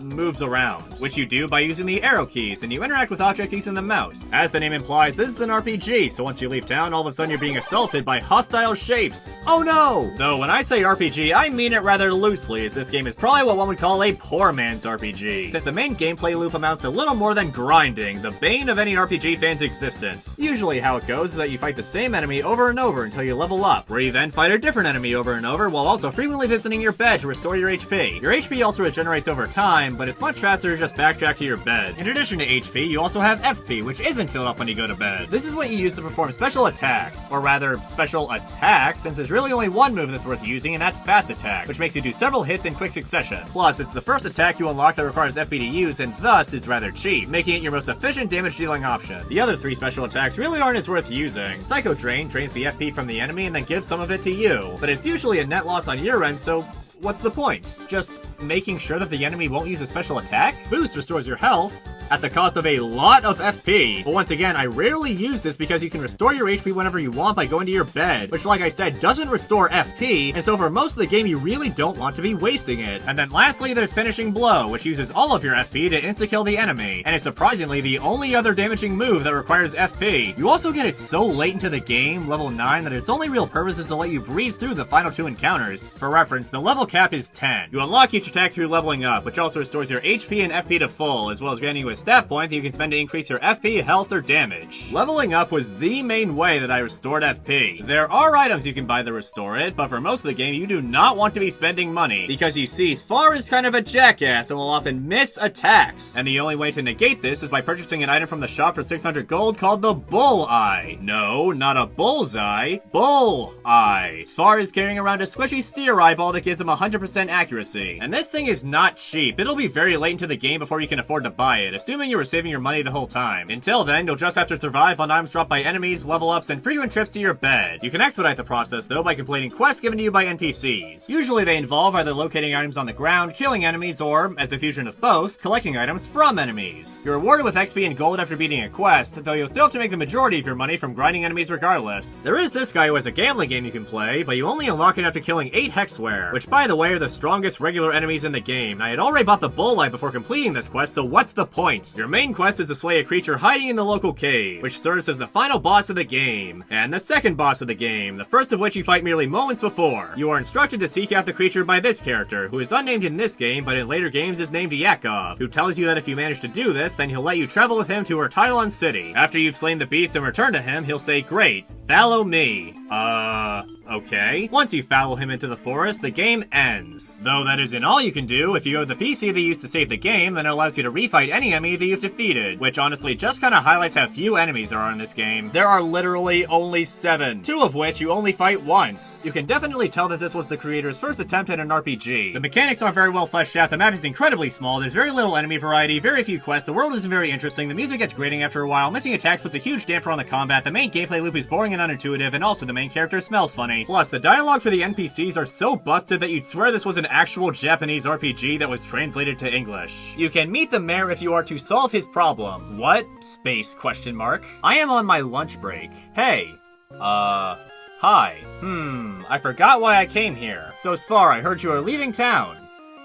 And? I don't know why, but some triangle randomly started to attack the town. You will have to be a strong fighter like me if you don't want to survive out there. Wait, so I have to be a strong fighter if I don't want to survive? Jeez, dude. Overall, it was a good effort, but doesn't really have much to offer. As for the sequel, it's a step up in many regards. Here we have Geo Land The Lost Time, now published by Mofun Zone and released in 2008. It picks up right where the last game leaves off, where Svar enters the forest with Yakov on an expedition to Untitled City. I remember when I played this game as a kid, I always wondered why it started you off at level 10, but now having played the first game, where 10 is the max level, I finally understand why. Though the continuity isn't perfect, as your health and FP are way lower and all of your items are gone, including the bullseye, which means it's back to shoddy accuracy town for us. At first the expedition goes smoothly, until all of a sudden you're ambushed by an enemy named Zaki and you enter a fight. Then after a minute or so of fighting, Zaki says time's up and does something that makes Svar black out. Then the next morning, Svar wake up in a bed, but something is different, as you have apparently been teleported to the human world, as a human and not a Geo. When you wake up, Yakov is right by your side, but mysteriously, he doesn't seem to be the same person who led you through the forest, as he doesn't appear to recognize you. Once you get up and walk around, you find that you've made it to Untitled City, or at least the human version of it. You'll also notice that your movement as a human is slightly different. While your Geo form was able to move diagonally, your human bod can only move left, right, up, and down. Strange, though I kinda get it. Another weird quirk is that characters now have portraits when you speak to them. However, for some reason, only characters connected to the Geo world have them, and all the human characters just have question marks. Maybe they were cut for time? Anyway, you arm yourself with a sword to the local shop and then return to the forest where you were ambushed to find a mysterious locked temple. Once you return to town, you'll run into Yakov, who gives you the main quest. There are apparently 3 different temples scattered across the land, each guarding a different runestone. So Yakov instructs you to retrieve these 3 stones for the king, and in return he will reward you handsomely. He gives you the key to the first temple and the game officially kicks off. Once again, it's an RPG like last time. Stat points, items, HP, FP, EXP, unlockable moves, random encounters, and quests all make a return. Except now in addition to FP, you have an MP stat for a separate column of magical attacks. And whenever you level up enough to unlock a move, you're given the choice of whether you want to learn a physical attack or a magical one instead. Once again, every time you level up, you earn a stat point that you can spend. You can increase your damage, health, FP, the newly added MP, and now your speed, which affects how likely you are to dodge attacks. After you beat the first temple, you can return to the Geo world, with your Geo form having its own set of attacks that mirror the attacks of your human form. For example, like in the last game, your Geo form can use fast attack, which allows you to do several hits in a row. But in place of that, your human form has combo, which consists of 2 sword strikes. The 2 movesets are mostly similar to keep things simple. Like Ice Tackle is just a stronger version of Tackle, and Ice Stab is just a stronger version of Stab. Different names and animations, but same basic attack. Though like the last game, you'll want to be sticking to the first special moves you get, in this case Combo and Ice Stab, when it comes to dealing efficient damage. Since once again, there's no reliable way to restore your FP or MP without items. In fact, there isn't even a reliable way to restore health now because your bed no longer restores your HP, meaning that you have to primarily rely on items, healing via level ups, and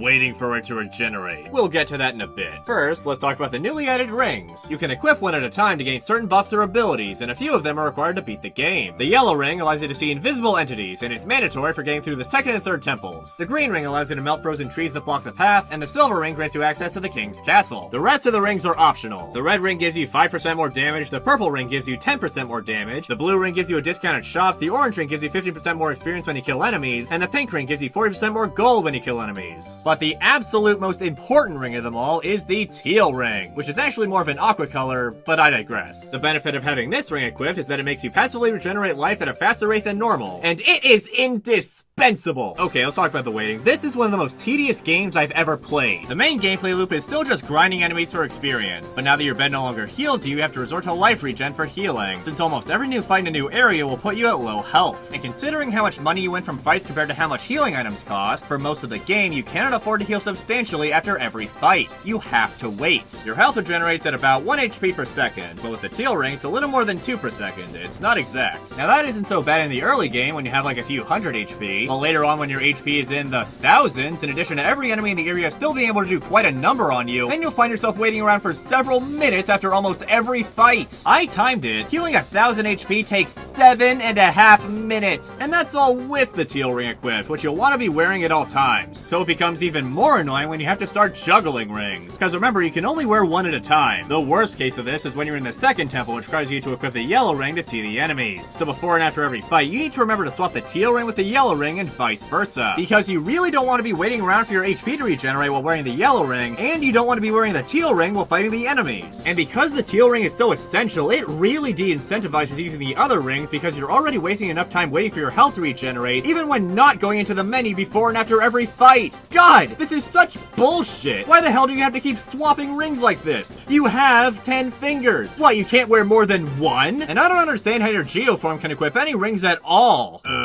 Well, moving on to a more positive note, in regards to the enemies, there's a much larger variety of them this time around. There are even some legitimate boss battles now. As before you can grab the runestone in each temple, you have to defeat one of these guardians. The bosses are also a little more balanced, since the game actually has the decency to heal you before each fight, plus you're healed after the fight as well. Before you can reach the guardians, you have to get through their respective temples, mainly by collecting keys and solving a number code in the final room. You figure out the code by counting the number of blocks in the room's corners for each digit. So in the first temple, counting left to right, top to bottom, then the code is 4666. The second temple is similar, but incorporates the yellow ring into the puzzle, as half the blocks are only visible while wearing it and the other half are only visible while not wearing it. The sign hints that the room is like a clock, and that the answer is the union of what you see and what you don't. So naturally, the solution must be the two sets of blocks added together and inputted going clockwise rather than left to right, top to bottom. So the answer should be 4644. Except that it's not. You see, the sign kind of lies to you. You're actually supposed to start at the top left blocks again and go clockwise from there. So the code is really 4464. Silly me. I assumed the metaphorical clock started at 12. Of course, who wouldn't guess that you're actually supposed to start at 10:30? And the third temple doesn't have a combination lock. Instead, you fight enemies that give you directions to the boss room upon defeat. Honestly, these are some pretty shoddy puzzles. I remember as a kid just wandering Untitled City in the forest for hours because I couldn't figure out the combination to the first temple. It just isn't intuitive at all. And let's just say that I was having a pretty bad time trying to figure out the combo in the second temple, even years later. Anyway, after nabbing each runestone from each temple, you're granted further access to the Geo world. Getting the first one allows you to travel there wherever there's a green telepad, getting the second one allows you to do so wherever there's a blue telepad, and getting the third and final one allows you to travel between both worlds anywhere. Once you have all three stones, you can then get the silver ring off an enemy hiding in a flower next to an abandoned house, which is just as convoluted as it sounds. Once you equip the ring, you're granted access to the king's castle. Upon entering the throne room, you're greeted by Yakov, who gives you 1,000 gold for completing your quest. But then all of a sudden, Zaki appears and turns everyone to stone. But since you are truly human, you're able to resist the spell. You stand up to the vile demon and the final battle begins. And honestly, despite all the insane grinding and the tedium and the rings, the fight with Zaki is seriously the high point of the game. Zaki himself brings a crazy amount of tension to the fight. His thorny swamp monster look combined with those soulless red eyes always stuck in my mind as a kid. Throughout the fight, there's a countdown at the bottom of the screen that gives you 300 seconds to take Zaki down. Though weirdly, Zaki said the ritual he's performing takes 3 minutes, even though the fight is technically 5 minutes long. You know, there are 60 seconds in a minute, not 100. Not that I'm complaining, 5 minutes is more than enough. Zaki is 5,000 HP, which is already the highest of any enemy in the game. But then when you get him low enough, he pulls the rug out from under you and heals it all back. This guy plays dirty. I love it. And after doing so, he even regenerates HP during battle. Kinda like you do outside of battle. Regardless, just press on and bring his health down once more, and then with one final stab, Zaki is deleted from the Matrix, the stones shatter into pieces, and the royal court is restored to normal. Then you're teleported into the Geo realm, one last time, where you meet the guardian that unite both the Geo world to the human world, who explains that with the stones gone, the link between the two dimensions is now severed, but they say that the Geo world will live on so long as soul remains to preserve it. And so given the courage and strength we showed during our quest, they've decided to choose us as the portal guardian, and that the power that had the stones are now impregnate within our body. Gross. And so the game ends, and we're sent back to Untitled City. Based on your time, you're given a star on your save file, and frankly, I wonder how much time I spent just doing nothing because of the HP thing. For my first playthrough, I was given a bronze star for beating the game in under 8 hours, even though the pause screen clearly says that I beat the game in under 9. And then for my second playthrough, I got a gold star for beating the game in under 5 hours, even though I actually beat it in less than 6. And by the way, yes, you heard me right, my second playthrough, meaning that I played through this game all the way through twice.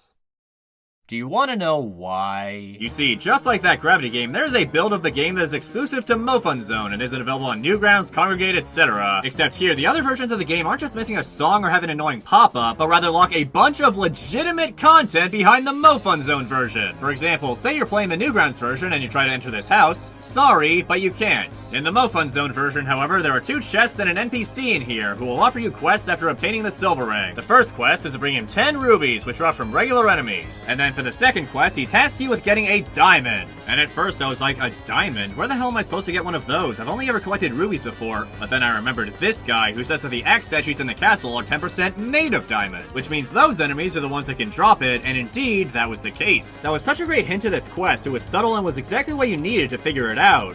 Which is why it's too bad that this quest isn't available in most versions of the game, where the quest it's for doesn't even exist, and thus the hint makes no sense. And even more egregiously, you can find this guy, who will offer you the ability to have your FP and MP regenerate like your HP does for some gold. But then if you try to pay him, he will refuse to give you the ability if you're not playing the MoFun Zone version. And furthermore, in the first temple, you can find an invisible NPC who, once you've gotten the regeneration ability from this guy, will offer to increase the rate at which FP and MP regenerate even further for 6 rubies. But because you can only get that ability when playing the game on MoFun Zone, and in the other versions he just says boo. What the actual hell? That's not bonus content, that's a legitimate power-up that you are borrowing from certain versions of the game. Having FP and MP passively regenerate is a game-changing feature, because it means you no longer have to rely solely on items and level-ups to restore them, and it encourages using your special moves more often since energy isn't as finite anymore. This is so insulting to me. If you're not playing the MoFun Zone version, then the game is harder for you. But worst of all, there is an entire 4th dungeon that is exclusive to the MoFun Zone version. Oh my god. Could you imagine? That would be like if Microsoft released the 2016 Definitive Edition of Ori and the Blind Forest on Xbox with its new areas, new abilities, and quality of life changes, and then just ported the old 2015 version to all other consoles without all that stuff. And then to add insult to injury, they would include signs saying sorry, but you can't access this content. Play the Xbox version instead. And to make things worse, you actually get the Xbox version and it doesn't work, at least until you discover some obscure quirk in its design that makes it function. And that is why I had to play through this game twice. You enter the 4th dungeon via this red telepad, which one would assume becomes unlocked after you get the red runestone from the 3rd dungeon, just like how the other telepads became available after getting the respective stones. But no, it turns out it isn't like the green and blue telepads, and the magic stone mentioned by the sign was actually not the red runestone, but rather an item that just appears in your inventory in the MoFun Zone version that unlocks extra content. Ugh, whatever. So what's the dungeon actually like? Well, it's not much. It just consists of several straight hallways where you fight every enemy and boss in the game in order. But your regen is disabled while inside, so you have to rely on the items you stockpile to get through. Chocolate will be your go-to health item, as it restores 25% of your total HP, so you better remember to bring a lot of it. After beating Zaki, you come upon a large chest and a sign that warns you not to go any further. That's when I realized, oh god, there's a monster in there. But then also wondered, what could it possibly be? I just killed every single monster in the game, including Zaki, the final boss. Could it be something new?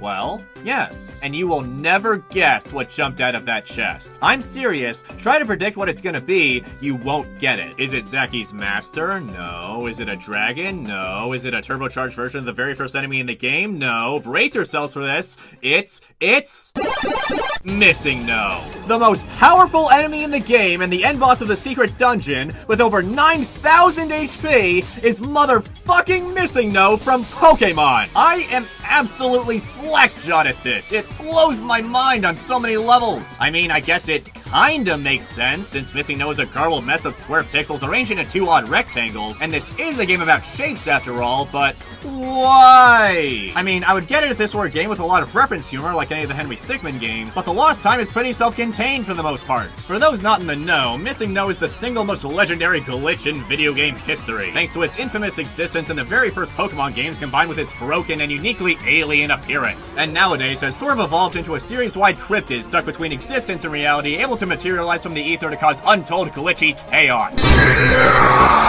And apparently, this ability transcends media, and the impossible Pokemon is here in Geo Land: The Lost Time. What's your game here hiding in the MoFun Zone version of the game? I said I wasn't doing any fan games for this video, and yet here you are, as if to contradict that statement. Are you the one responsible for it all? The spelling errors, this weird spot near the second temple where there should probably be a telepad, but there just isn't for some reason, the weighting and the version differences? Oh, you are dead! Yeah! Die!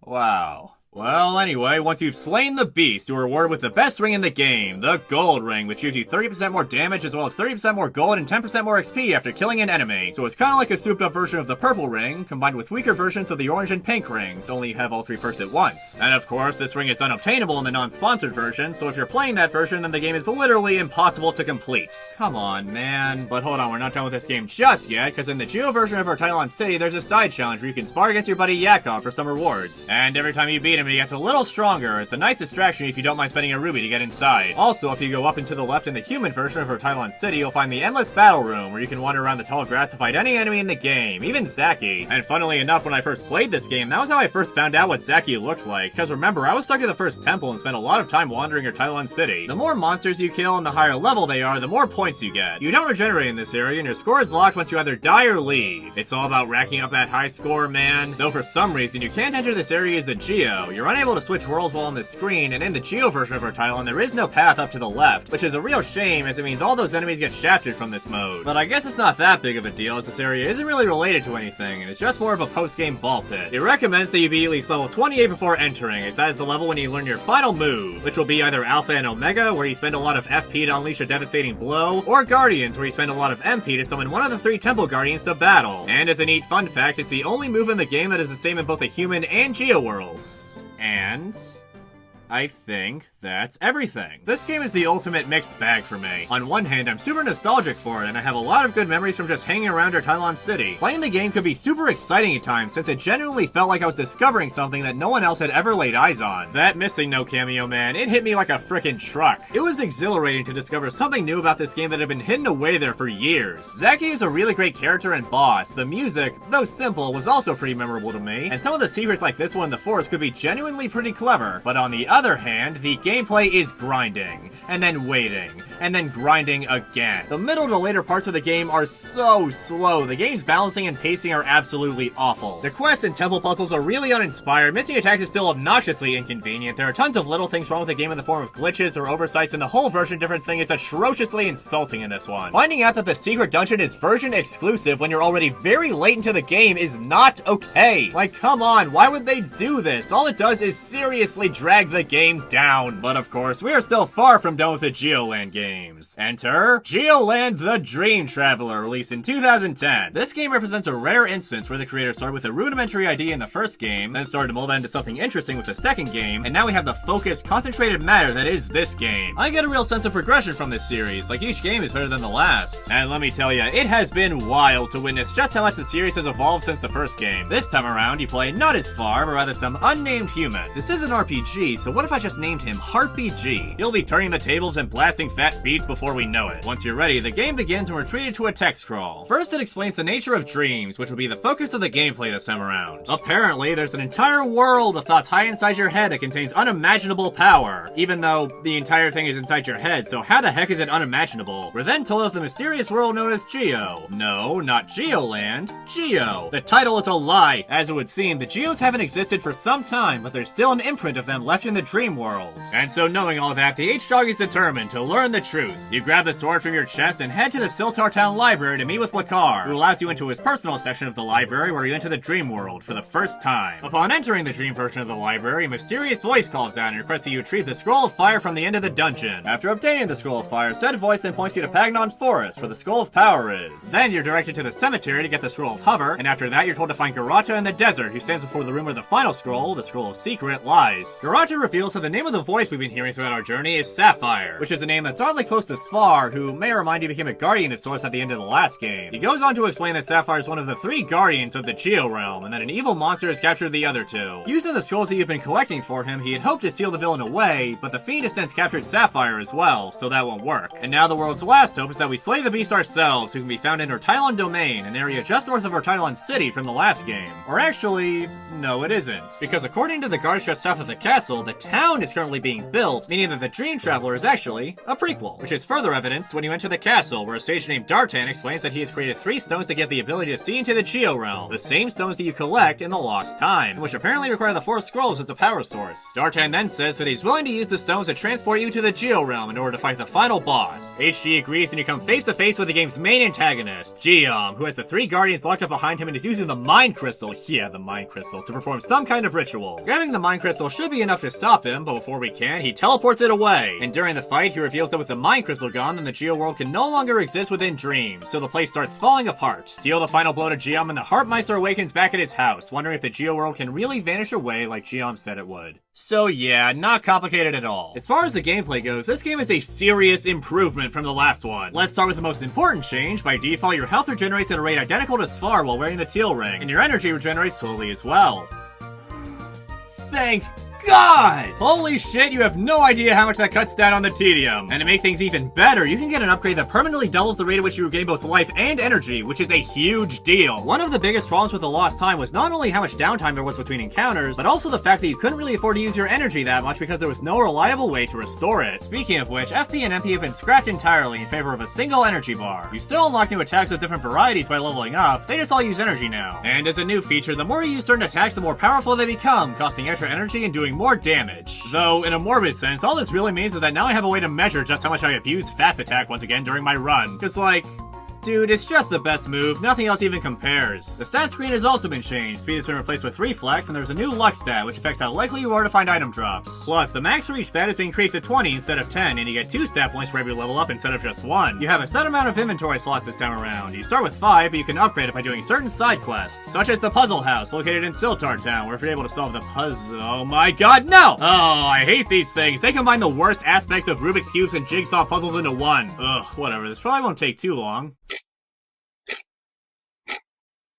Another new feature in this game is gear that you can receive from enemies, quests, or chests, which grant increases to your stats. You can even take your gear to the blacksmith to increase the stat boost more substantially at the cost of money, rubies, and diamonds. And as an added touch, your equipment is visible on you when you enter into battle. To go with the dream aspect, there's a day and night cycle, with certain events only happening at certain times, and most houses being closed at night. You also have a tiredness meter now, which increases while you're in the real world and decreases while in the dream world. If the meter is at 0, then you'll be unable to enter the dream world, and the higher the meter is in the real world, the weaker your attacks will be. Therefore, you have to manage your tiredness using pills that we hopefully won't overdose on so that it's neither too high nor too low. You can enter a bed to pass the time, though this neither heals you nor reduces your tiredness. I guess the Harpster is somewhat of an insomniac. Many of the monsters you encounter are legitimately well designed in this game. We have moved far past the point of having basic squares as enemies. And to make things more interesting, there also exist champion versions of enemies, which, as the name implies, are stronger versions of regular enemies that can appear sometimes. The dungeons are actual dungeons this time around, with distinct themes and more involved puzzles that require you to do more than just stare at blocks and guess numbers. There was even one moment in the Pagnon Tree dungeon where the game actually threw a curveball at me that caught me by surprise, as I was about to open the big chest when I fell through the floor, where I was greeted by the dungeon's mini-boss in an intimidating dark room. That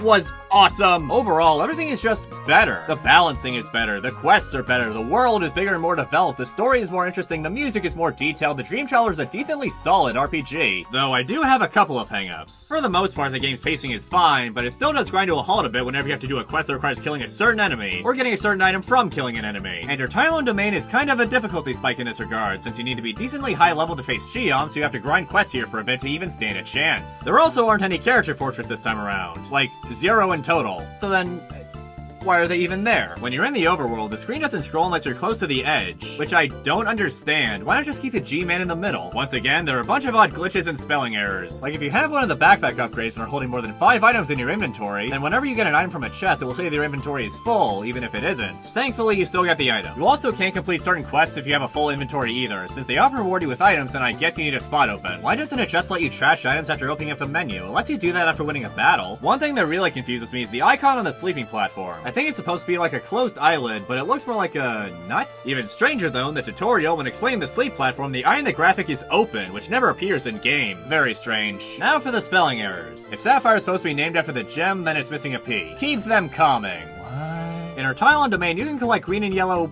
pearls. Oh my god, it's even consistent. At a certain point in the game, you have to go to Hartar Mountain. Or Harthar Mountain. Relfex. Reflex. Relfex. Reflex. I think I'm gonna go with the reflex. Like last time, there's an endless battle mode where you fight enemies for a high score. But unlike last time, only enemies that match your current level will appear in the grass. Which is great, since it means you can no longer just walk in and accidentally spoil the final boss. Just beware though, as once you enter the grass, the encounter rate is very high. And you can enter a new fight immediately after finishing the previous one, which makes exiting the area a little annoying. Oh yeah, and unlike the Lost Time version, this endless mode actually does have a section for Geo enemies, which I'm happy about. However, the Dream version of Endless Mode is also absurdly glitched. Like, here I ran into a defender that had 2098.6 HP. Somehow. Though it's also paradoxically level 8, 2 levels lower than the defender with 1100 HP that you fight in Pagnon Tree. And then when I died, despite the lost prompt saying I was now awake, I ended up respawning inside the trees in the dream world, with the only way to escape being to manually wake up. And then when I tried to re-enter the grass, I immediately lost the battle because apparently dying here makes you respawn with 0 HP. And because you don't regen health in Endless Mode, your health is stuck at 0 until you use a health item. Oh, and the enemy had decimals in his HP again. Whoa. Whoa. Whoa! I can see there was an attempt to improve the Endless Mode from the Lost Time, but this place didn't get the time it deserved at all. Holy crap, it is broken. Another area that makes a return is Yakov's Arena, now found in the Dream version of Pagnon Village. And like last time, the more you fight him, the stronger he gets, and you get rewards the more times you beat him, including gears, gems, a lot of money, and even a backpack upgrade. But my favorite feature is the runes. You see, throughout the game, there are 5 optional runes that you can collect, which grant various upgrades to your abilities. And once you obtain a rune, you take advantage of its effect forever, thus killing the ring system once and for all. First is the Rune of Experiences, which sometimes doubles the experience you receive from enemies. Then, there's the Rune of Nature, which increases the rate at which your HP and energy regenerate, and it is seriously the most important rune to get. I cannot stress this enough. The Rune of Friendship forces people to sell you items at a lower price. What the hell? I'm sorry, is this a magic rock that makes people more friendly towards me or blackmail? It forces vendors to give you a discount. God, that's rich. The Rune of Golds is just like the Rune of Experiences, only has a chance of doubling the gold you receive instead. And lastly, the Rune of Nightmare, and say it with me now, is exclusive to the Mo Fun Zone version. Give me a goddamn break.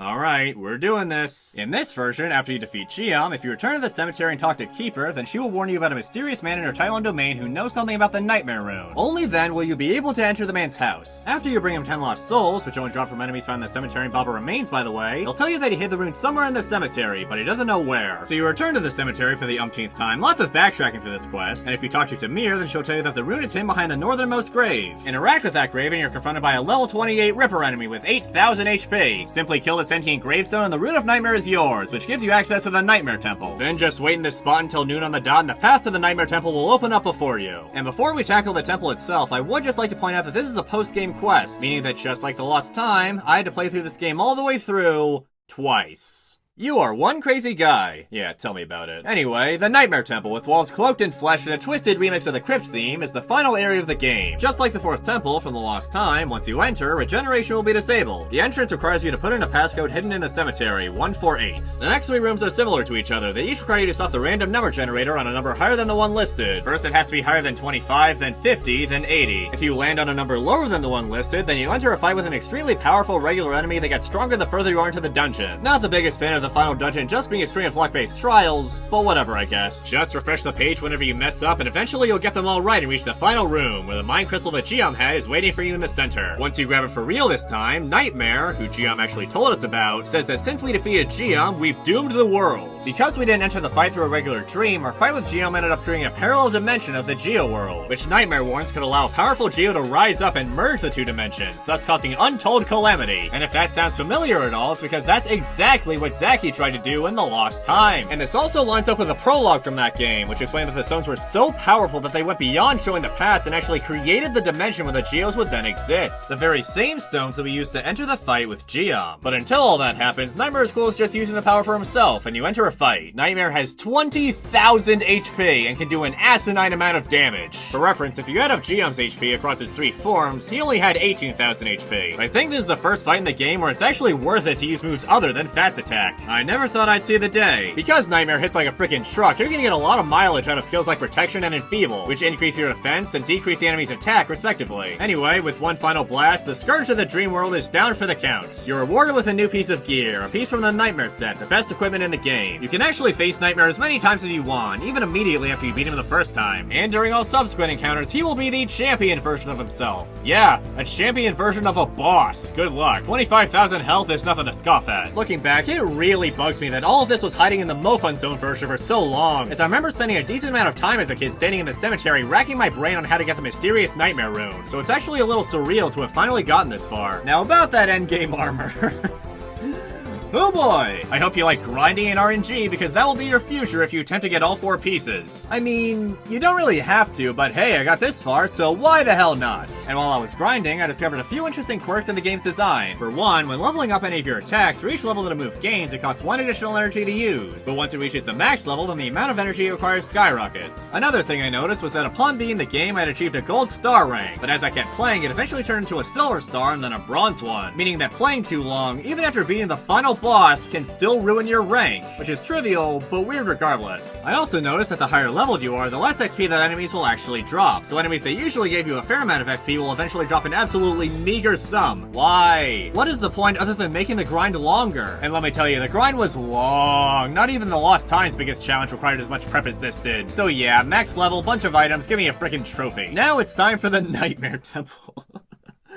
Oh, the Nightmare Temple. Remember how I said I wasn't a big fan of the RNG? Well, after pursuing the gear, I realized that I absolutely hate the Nightmare Temple. It's one thing to go through the literal random number generators once to fight Nightmare, but going in multiple times really makes you realize how bullshit these challenges are, since being able to even fight Nightmare means that you have to get lucky, and there's no sense wasting your resources fighting the demoniac enemy, so you might as well just refresh the page whenever you slip up, and you will be slipping up over, and over, and over. Oh, but that's not the end of it, because guess what? Which gear you get from Nightmare upon his defeat is also random, meaning that if you already have the boots, for example, you could easily go through all that RNG nonsense and the full fight with Nightmare, only to find that it was a complete waste of time. You need to fight Nightmare at least 4 times to get each piece of gear. And do you want to know how many times I had to fight Nightmare to get the last piece?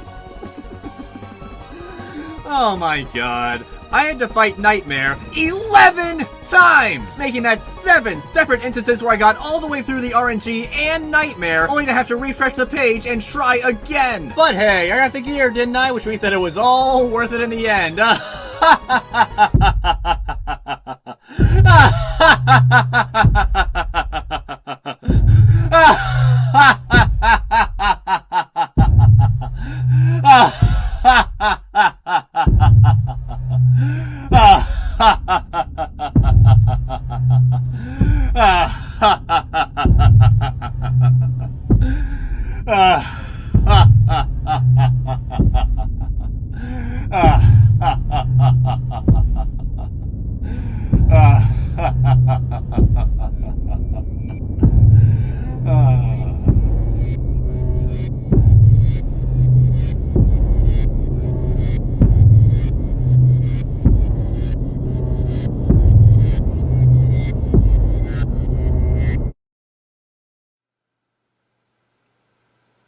So, in conclusion, I really do find it inspiring just how much everything has improved since the first game. We went from a rather minimal RPG that could be beaten in less than 2 hours to a game with different gear, secrets, a large variety of enemies, real dungeons, and a legitimate story, with draw clocks in closer to 15 hours, even more if you attempt the Nightmare stuff. I have to say, I'm stunned. This game feels like a legitimate RPG. Though there's one thing that I won't defend about any of these games, and that's the grind. Grinding and waiting are what absolutely kill RPGs, which are inherently slow-paced to begin with. Upping the regeneration in the Dream Traveler was a good way to combat this, but on the other hand, removing the healing properties of the bed from the first game was what made this a huge issue in the first place. It's kind of like if you made a Pokemon game, but without any Pokemon centers. Now, the grinding isn't so bad if you're just aiming to beat Geom, but if you want to have a shot at Nightmare, then you have no choice but to grind, which really sours the rest of the experience. It is absolutely detrimental to a game's rep if the last thing the player does in it is something that they don't like. And that's unfortunate because I like the meat of this game, especially when compared to The Lost Time, but it's seriously held back by the grinding and Mofun Zone's version exclusivity shit once again. It's too bad that this is the last game in the series, since it felt like we were getting really close to the perfect Geo Land game. Although, given the track record so far, maybe it's for the best that it ended here.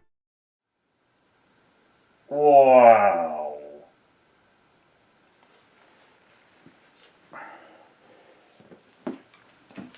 Ugh, that was some seriously insane shit to deal with. You have to be a freaking lunatic to try to go after all the Nightmare armor.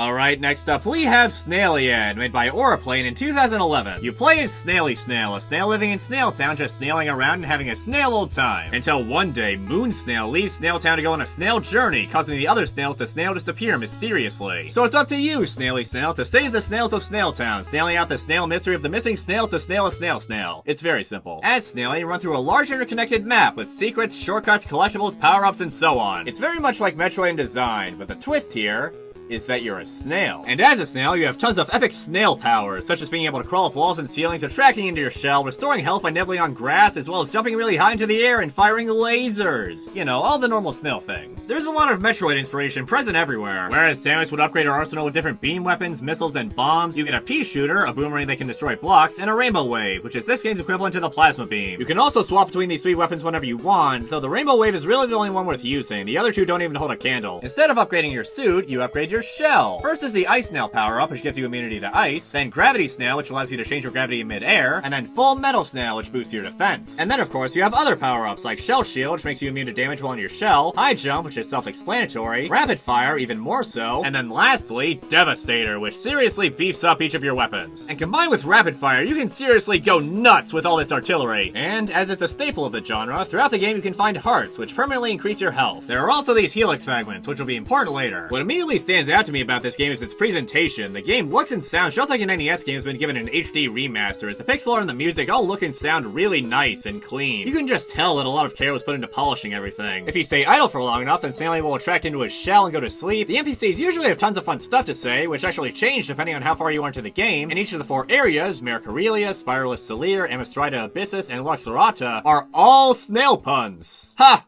Brilliance! As you would expect, each area is capped off with a different boss, like Shellbreaker, Spacebox, and what the hell is that? Did we just stumble into an episode of All Real Monsters? Like, whoa. Whoa! To quickly change the subject to anything else, one thing I really like about this game is all the secrets. There are many of them hidden behind breakable blocks or even flat-out fake walls. The best parts of the game are when you get a new power-up and then return to Snail Town to see what you can uncover now. Snail Town is awesome. It is absolutely bursting with stuff to discover, even at the beginning of the game. Here's the tip. Right when you start, if you head down a secret path here, pass through a fake wall there, and enter a hidden cave here, then you'll find yourself way into Spiralus Celir, where you can get the high jump power-up much earlier than normal. And now that you have the high jump, you can then enter this area where you can get a heart, all before even getting the pea shooter. Snailiad is very rewarding when it comes to exploring and thinking outside the box. Heck, there's even an area in the game that is literally outside the box, as it doesn't show up on the map. Almost as if you had explored Snail Town so thoroughly that you'd actually gone too far and reached a place beyond reality that mortals were not meant to witness. It is in this inexplicable place that we meet Iris, the snail god. Yes, the snail god, who tells you that after Moon Snail left on his journey, he became corrupted somehow, which is what's been causing all the other snails to disappear. So naturally, it's up to us to stop him. However, if we go out of our way to collect all 30 helix fragments scattered throughout the game, then Iris said she'll be able to restore Moon Snail back to his normal state once we defeat him. The fight with Moon Snail is undoubtedly the toughest fight in the game. Not only is he kind of a small target, teleports around a bunch, uses all the same weapons that you do, and has a second phase, but unlike the other fights, there is no grass growing in the arena, meaning that the health you have is the health you get. Though thankfully your health is restored before the second phase. Regardless, with one last shot, Moon Snail is defeated and becomes Sun Snail once again. The credits roll, you can find Sun Snail back at the Shrine of Iris afterwards, and everyone congratulates you on a job well done. Upon being the game, you unlock Boss Rush mode, where you have to beat souped up versions of the game's 4 bosses with minimal upgrades. That means only 5 hearts and no full metal snail, forcing you to prioritize not getting hits. If you complete the game 100%, then you unlock Slug mode, essentially the hard mode of the game. Instead of playing as Snaily Snail, you play as Sluggy Slug. The main difference being that Sluggy does not have a shell, meaning that you can't retract into it, but you move much faster, eat grass much faster, and you take way more damage, an entire heart for every hit. And given how fast you move, I guess you could also consider this the speedrun mode. Plus, as an added touch, if you go to the spot where the Shell Shield power-up usually is, because you don't have a shell, the guy who gives it to you is asleep. Man, the attention to detail is really something to admire. The world is adorable, the gameplay is intuitive, the exploration is great for a game of this size, the music is wonderful, the pixel art is really well done, Snailiad really is just a perfectly solid game from start to finish. And at last, we get to Robot Wants Kitty, created by Mike Hommel in March of 2010. The premise is about as simple as premises get. You play as Robot. Just Robot. There's a kitty up there. Robot Wants Kitty. I'd say it's another Metroidvania in the vein of Snailiad, but this game isn't really about exploration. The main gameplay loop is that you enter an area, grab a power-up that lets you into the next one, then repeat until you adopt the cat. So I guess you could say it's a little closer to Zelda than Metroid in terms of design. The power-ups you collect consist of all the basic stuff: a weapon, oddly shaped keys, a jump, yes, Robot can't jump at the beginning, followed by a double jump, a horizontal rocket booster, a vertical rocket booster, and a vertical missile. And if you go off the path, you can get the Annihilator, which shoots through enemies like cheap crackers. To get it, you have to get past Slug, Lord of Slime, which is about the closest thing this game has to a boss. Oh, and by get past, I don't mean beat, I mean literally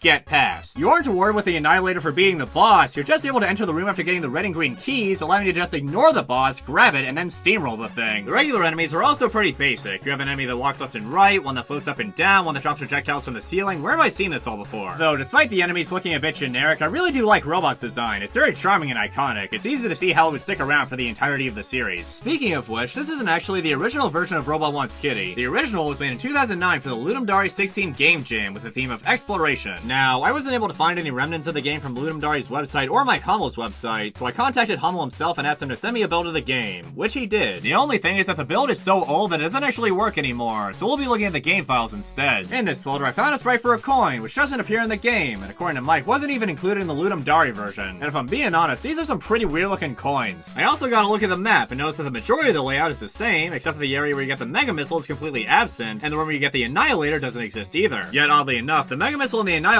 icons are still included in the file folder, but the Rocket Riser's icon isn't. According to Mike, the icon that is now used for the Mega Missile used to be for the Rocket Riser, which is why the Rocket Riser icon is absent from the old version despite the Mega Missile power-up not existing back then. Oh yeah, and since the room where the Annihilator was located didn't exist, it was apparently just sitting in the back corner of the boss room. Also, the purple and sandy variety of tiles are missing, so it can be assumed that the entire game looked like the first area. And lastly, it would appear that the files don't have any sprites for the tripper enemies, checkpoints, or any music tracks. Which means that, yes, the original version had no music or checkpoints, which is pretty dang brutal for a game where you die in one hit. Well, pretty lucky for us then that the game was touched up.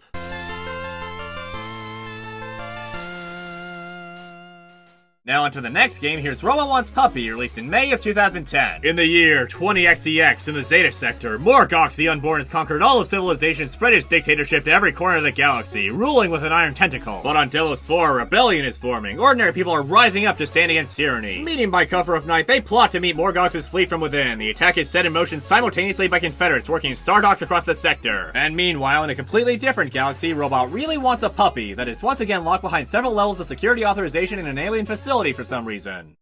A tale as old as time. What immediately stands out in this game is that you no longer have your blaster with you. Instead, you have Kitty, who you can throw onto enemies so he can then scratch them to death. And every power-up in the game, besides the returning double jump, revolves around him. You have the Helikitty, which allows you to float down slowly, the Ceiling Cat, which lets you crawl on ceilings, the Tailnado, which makes you fly upwards when using the Helikitty, and of course, you can also increase Kitty's damage by collecting Razor Claws. Oh yeah, and funny thing about the Ceiling Cat, once you get it, you can do this.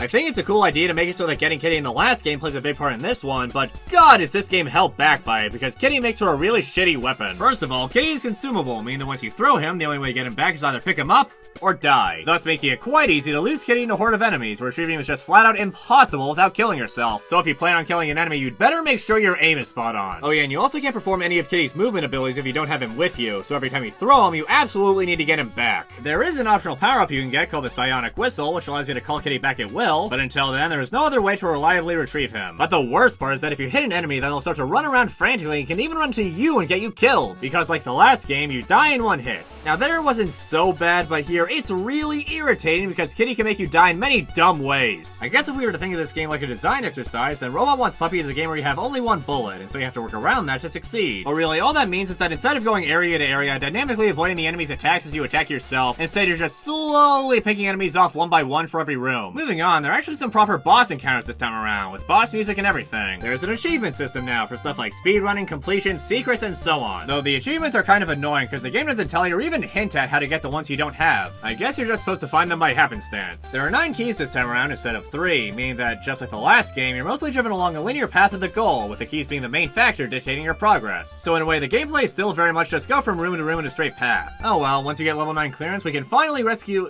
wait, hold on. There we go.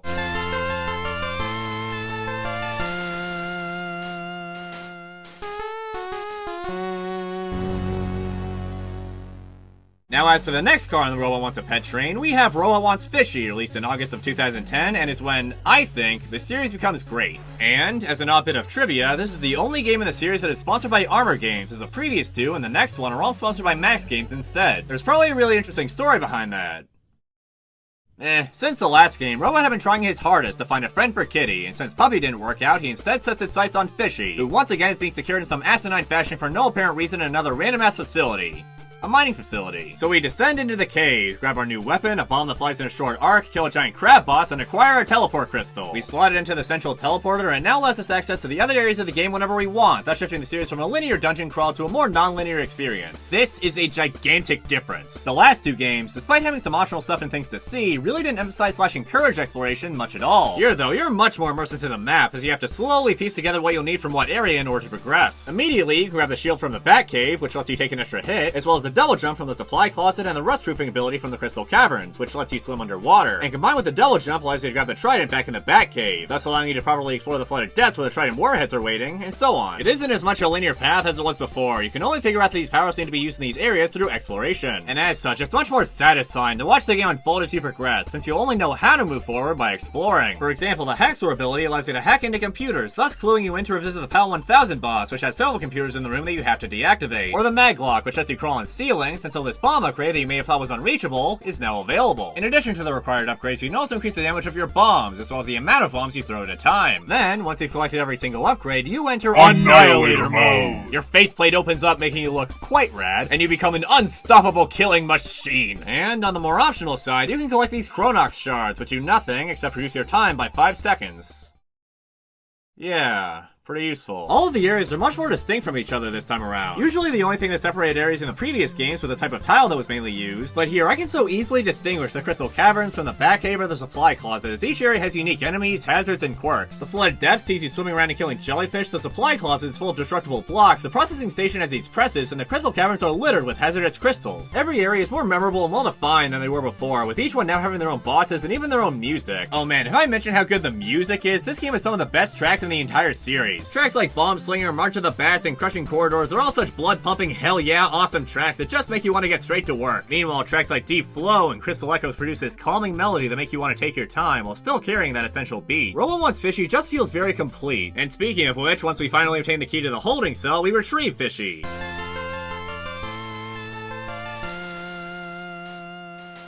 Who Kitty really, really likes.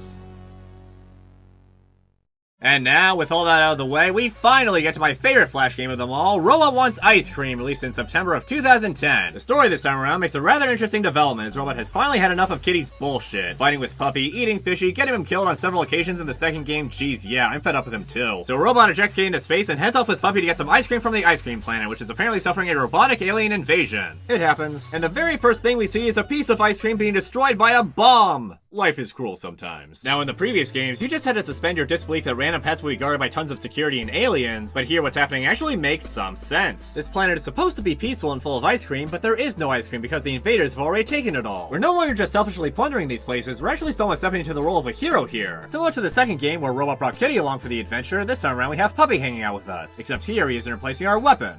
Like a good boy. We also have a health bar this time around, up to 3 hits, which is much appreciated. And as another welcome change, enemies actually respawn now, which is cool because I distinctly remember how awkward it was traversing an empty map late into Robot Wants Puppy. Plus it makes sense since you exclusively, although morbidly, only fight robots now. So the logic is that the enemies are able to come back because the mothership is mass producing them. This game takes the non-linearity from Robot Wants Fishy and goes to the moon with it. Now it's no longer just about locating the right upgrade to enter the next area, instead there are powers littered all over the map for you to grab, with each one only increasing your power a little bit. For example, when you get the blaster, it only shoots 1 bolt, then when you upgrade it shoots 2, then 3, then 4, then eventually you become Ikaruga. Every power-up is like this, which gives off the feeling as though you're steadily growing in power, bit by bit. The power-ups in this game are unique, and instead of being mostly traversal focused, they're artillery focused. The only power-ups that really help your progression are the double jump, the atomic robojets, and the atomic batteries, which power a large handful of your abilities, including the jets. As for the other power-ups, there's the previously mentioned blaster, the plasma coils, which make you fire faster, the atomic robo puppy, where holding down X will transform Puppy into a bolt-firing pod, and the atomic robo Roboblast for pressing down in midair will turn you into a small nuke that creates a huge explosion. Though if I'm being honest, the Roboblast really isn't too useful, since it just makes more sense to shoot the enemies in most scenarios. And more often than not, I found myself activating it by accident and wasting a battery. Batteries recharge at every checkpoint, but you can also recharge them on the go using the atomic charger to collect energy from recently killed enemies. And if you get the solar collectors, then the batteries will recharge by themselves over time. As you go along, there are several bosses you can find scattered throughout the map, which are all unique fights in their own ways. My absolute favorite of the bunch is Nanoswarm, who splits into two every time it's destroyed, thus increasing the amount of area you need to shoot, and eventually this one becomes so intense that no matter how jacked your blaster is, it can no longer contain them all as they multiply faster than you can kill them. It was a pretty memorable encounter. Once you finally enter the mothership, there are two security bosses on both sides that you need to destroy. Once you do, you gain access to the ship's roof, where your precious ice cream is waiting, as well as the final boss, Tom Stone, a giant robotic head that gradually falls apart the more you damage it. Then eventually it's revealed that Kitty is inside and have been masterminding the entire thing as revenge for being abandoned. Though still, don't regret throwing him out. Anyway, we defeat Kitty once and for all, and we finally get our delectable frozen dairy prize.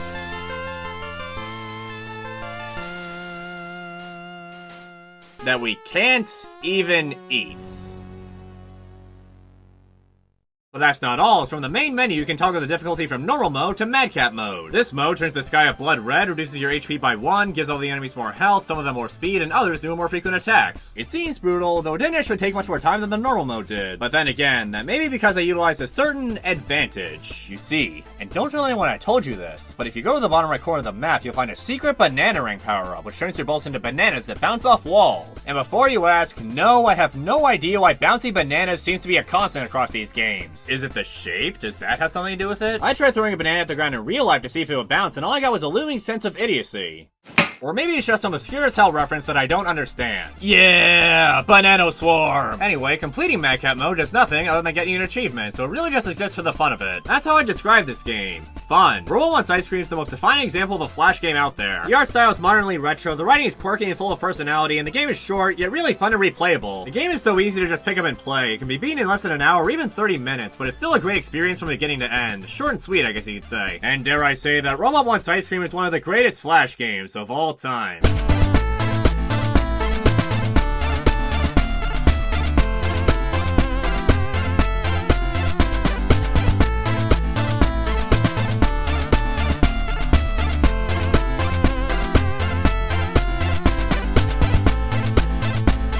But of course, this isn't the end for our favorite mechanical friend, because in 2019, Mike Holland released Robot Wants It All, which compiles the previous 4 games, as well as 2 games in the series that I'd never played, one being a remake of a different game, and the other being brand new. Now, I've still discovered to buy installments of Flash series that require money to play, but since this is one of my favorite Flash franchises, I am willing to make an exception here and shell out the $20. Only problem is, I have a Mac, which this game is unfortunately unavailable on, so unless I'm able to get my hands on a Windows computer, then I guess this is the end of the road.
We're doing this! Robot Wants It All, released by Mike Hommel in April of 2019 and available on Steam right now. And before we get to the 2 games that came after Robot Wants Ice Cream, I'd like to look at everything this collection has to offer first. So without further ado, let's get into it. When you boot up the menu for the first time, you don't start out with every game already unlocked, only Robot Wants Kitty, and not even that, but actually an easy mode with a simplified map. To get the original layout, the other games, and more, you have to buy them using monies, which if you'll recall are just the coins that were cut from the first game. These are dropped by enemies from time to time, and conveniently, in Robot Wants Kitty, they're automatically added to your total if they fall into the acid, where you can't reach them. And inconveniently, in Robot Wants Puppy, the coins stick around if they fall into the electricity, where you can't reach them.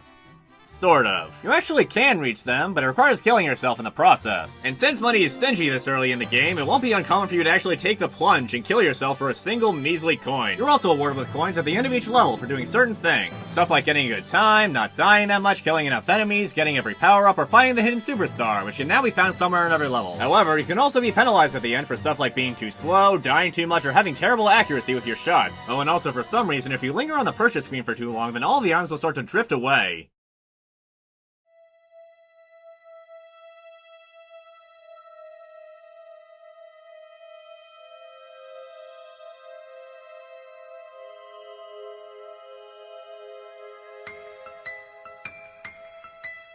I'm scared.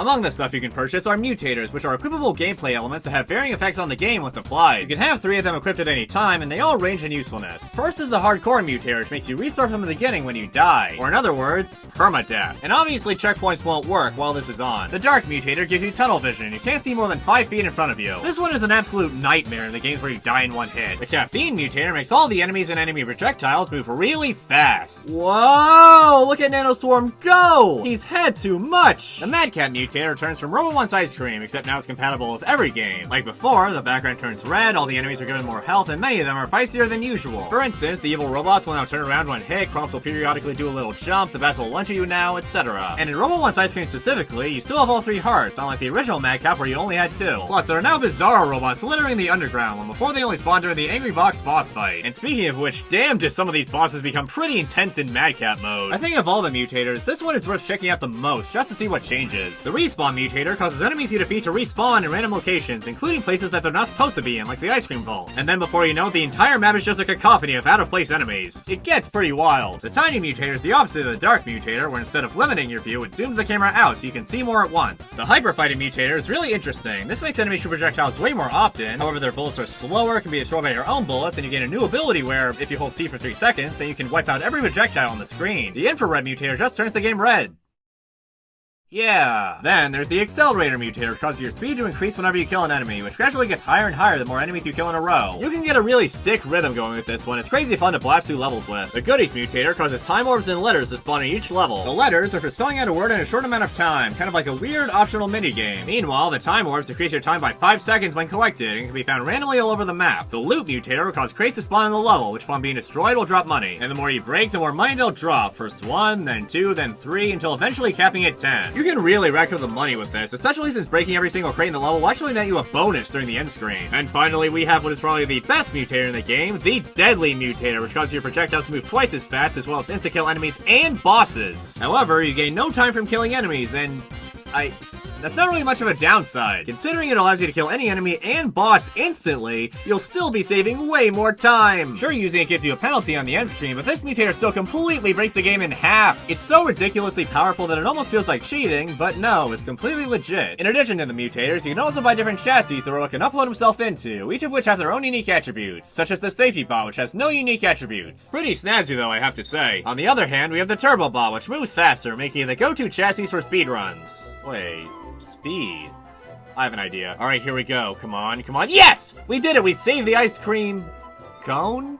Wait, it was fake the entire time? Well, that really sucks. I guess this is just a piece of cursed information then. Boy, that was a missed opportunity for an achievement. Anyway, other than the crippling existentialism of what is and is not ice cream, the Turbobot's main downside is that it has a slow rate of fire, which isn't that much of a downside to be completely honest, given how many of the games have firepower upgrades. But what does have a pretty big downside is the Hoverbot, which allows you to jump higher, but you have terrible aim. And they weren't lying. Your accuracy with this on is absolutely atrocious. And yes, this also affects Roll One's puppy, so if you ever attempt that game with this on, you'd better get used to this.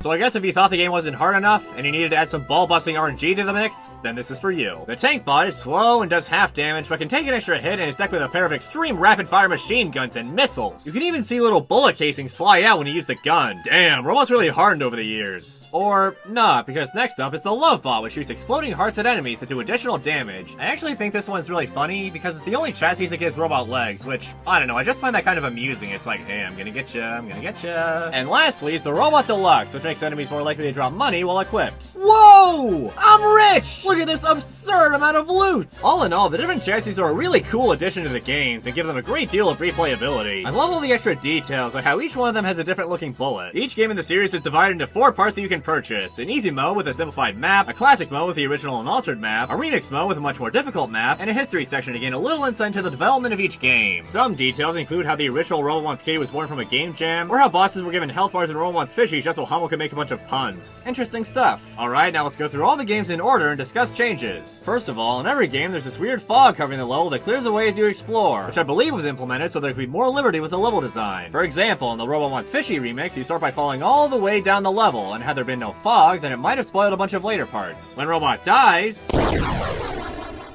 yeah, he dies. You can even see his bits bounce around. Disturbing. On a more technical note, auto jump is now gone. In the original games, if you held down the jump button, then you would keep jumping every time Robot touched the ground. Now, that is no longer the case. Oh yeah, and I just thought I'd note that since this game was released on Steam, that means you can now connect and play with a pro controller of your choice. Yeah, an actual controller. How's that for hardcore? Back to the game, in Robo Wants Kitty, the keys have new sprites and text, and as a very welcome change, you actually have to kill Slurg, Lord of Slime, before you're able to grab the Annihilator now. Plus, the boss music plays during the encounter, and Slurg has a cool new death animation too. The remix level also adds a new enemy to the mix. In Robo Wants Puppy, Kitty now returns to your head whenever you pass a checkpoint, or if you wait long enough, which is awesome! Finally, death via misplaced Kitty is avoidable now. Hell yeah! The remix level also adds a new enemy that... Whoa!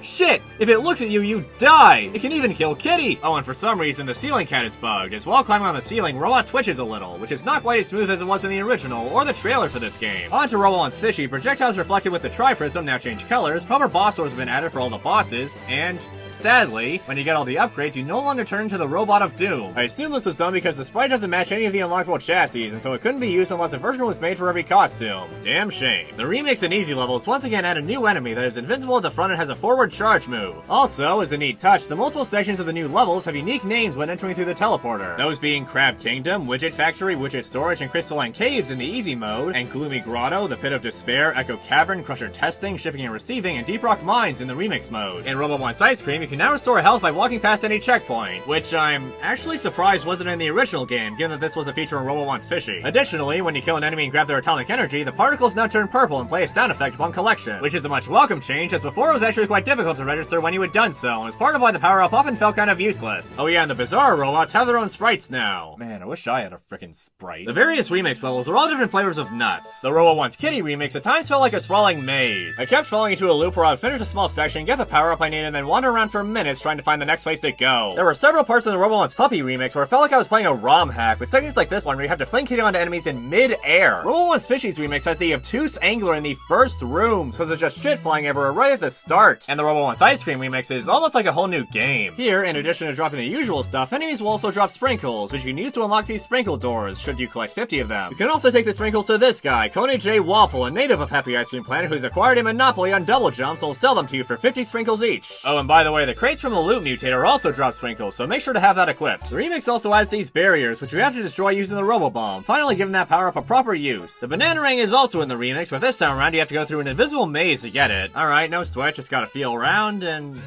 What? The Banana Ring is behind 5 sprinkle doors? Well, that's real great. I wish I knew that before I went through the maze. Now I gotta frickin' feel my way back out. In addition to the extra maps, there are also bonus game modes that you can purchase. First off is Robo Wants Chiptunes, which is a simple sound test where you can listen to all the game's music, organized by game. It's a neat feature, though it's a bit too simple if I'm being honest. There's no way to scrub through the songs, you can't pause the music in any way, and exiting the stream makes the music cut out, so you can't even listen to your favorite tunes while playing other modes. It really is as simple as just selecting one song and then having it play on loop forever. Even the victory songs, which weren't designed to loop endlessly, will repeat.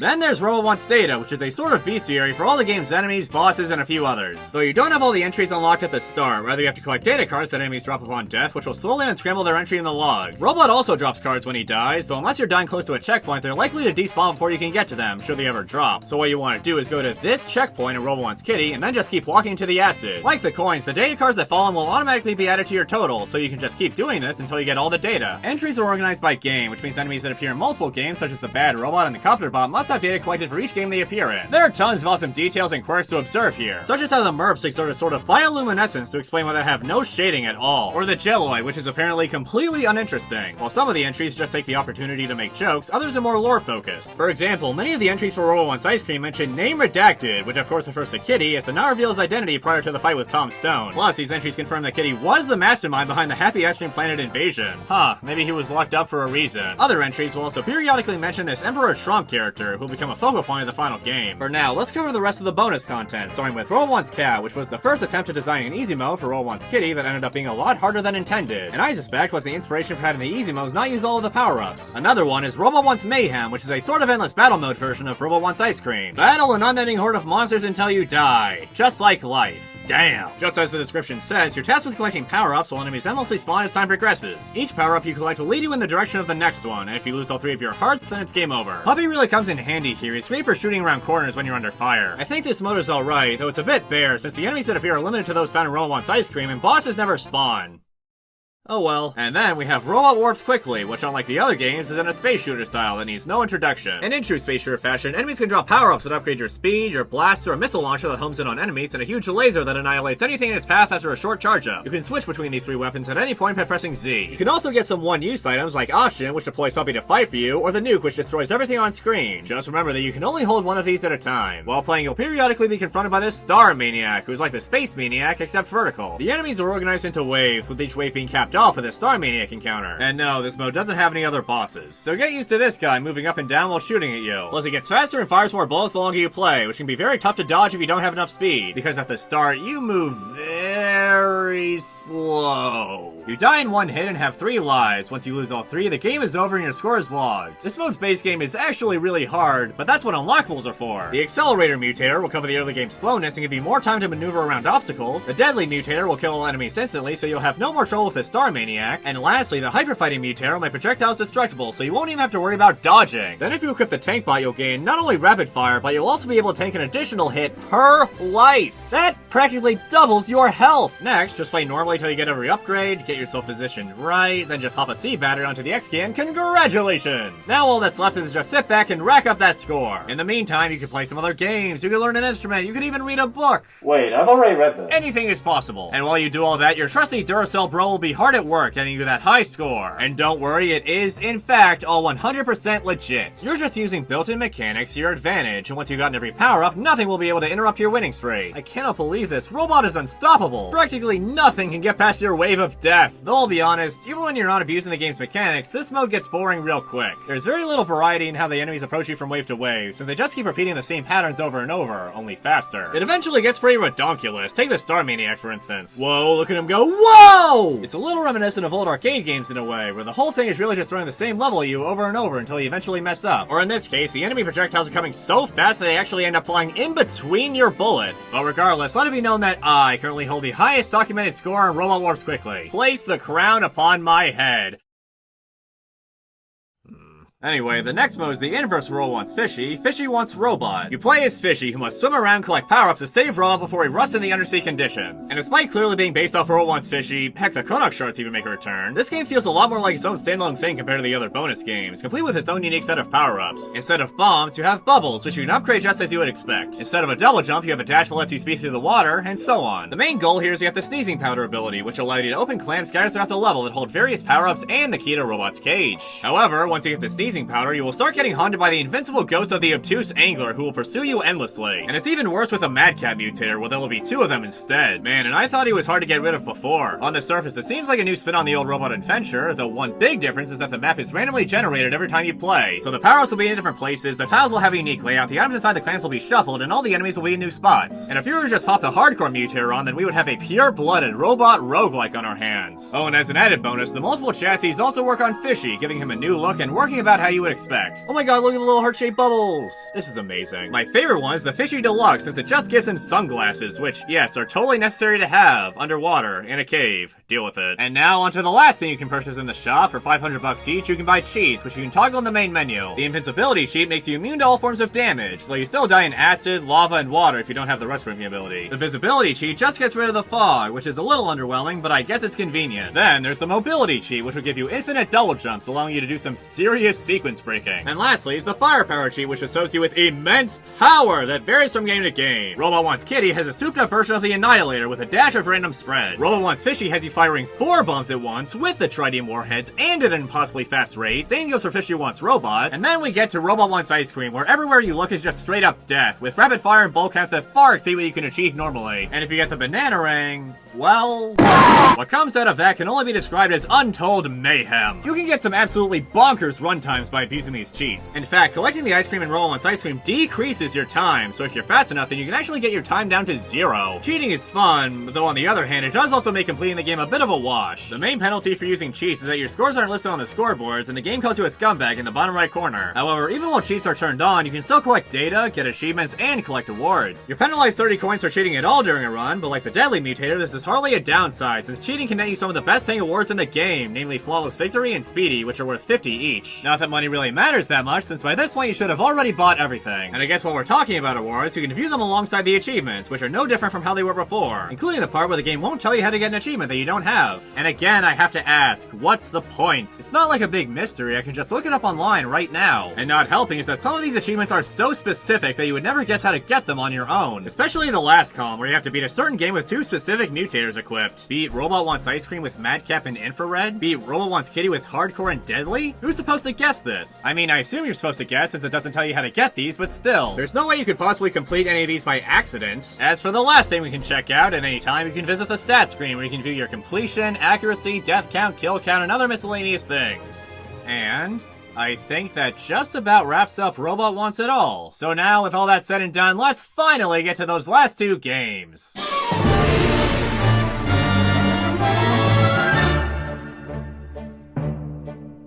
First off is Robot Wants Y, released in November of 2010, though I'd never played it since it exclusively appeared as a banner on the JS Games website. In terms of approach, this game is like the polar opposite of Robot Wants Ice Cream. Instead of an emphasis on non-linearity and combat, the focus is instead on more linear exploration and puzzle solving, so the series is kind of going back to its roots in a way. Heck, there isn't even a story this time around, just like the first game, and the puzzle focus is so strong that there are hardly even any conventional enemies to fight, save for this worm thing that appears once. There is no conventional weapon this time around, instead you have this bazooka, which shoots a bouncy projectile that you have to aim before firing, which is mostly used for hitting switches. You also get an EMP bomb that's used for disabling electronic hazards, so be careful as they also work on Robot. The main gimmick this time around is that Robot is trying to get Y, and so all the power-ups are letters too. And you know what that means, time to go over the power-ups. The double jump returns, you can glide, you can magnetize the metal blocks or ceiling crawling and wall jumping, the shield returns, there are 4 iterations of the EMP, rust proofing returns, I already explained the weapon, the hacksaw returns, and lastly there's a drill power-up that lets you destroy certain blocks from above.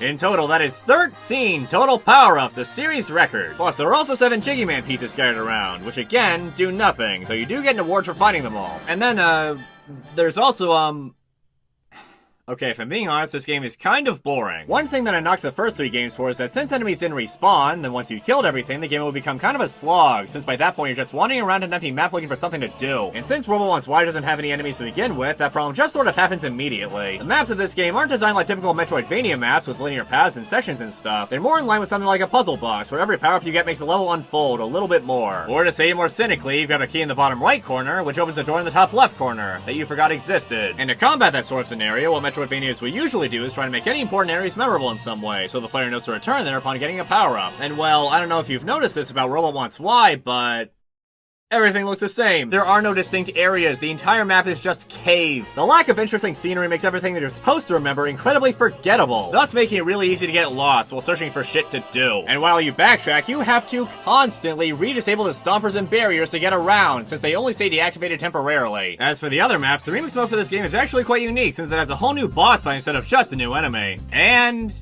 this is the worst boss in the entire series. The idea behind Blastron is that it has an electric shield around that you have to disable with the EMP, leaving it vulnerable. However, the shield goes back up after 10 seconds, so you have to do this multiple times. And then, once you do enough damage to it, one of its sides will burst, meaning that you have to attack it from the other side now. Then when both sides are down, we get to the absolute worst part of the fight, since now the only weak spot is in the center. However, the 2 destroyed sides are completely invincible, and so when you take a shot, you risk hitting one of them and doing no damage. And it's at this point you realize just how bad the laser blaster actually is. It wasn't noticeable before, before when it was exclusively used for puzzle solving, but this thing is not equipped for combat. Because to use it, you have to hold down X for a second and then aim it, but the aiming is terrible because there's no reticle or line or any kind of indicator to tell you where your shot is going. And so more often than not, you'll be taking a shot in the dark that relies more on luck than skill to actually work. Oh yeah, and while you're trying to choice out the perfect shot, you still have to avoid projectiles and disable the shield frequently. Man, oh man, does it get tedious. And in case that wasn't enough, Blastron appears in the remakes 3 times. And this last one is the worst of them all, since you can't get any decent high ground to land a shot at the core, meaning that you have to shoot at the ceiling so it bounces off and then just hope that it lands a hit. God, this would hardly even be a problem if you just aim your shot properly. Or better yet, not even have to deal with this 3 phases crap.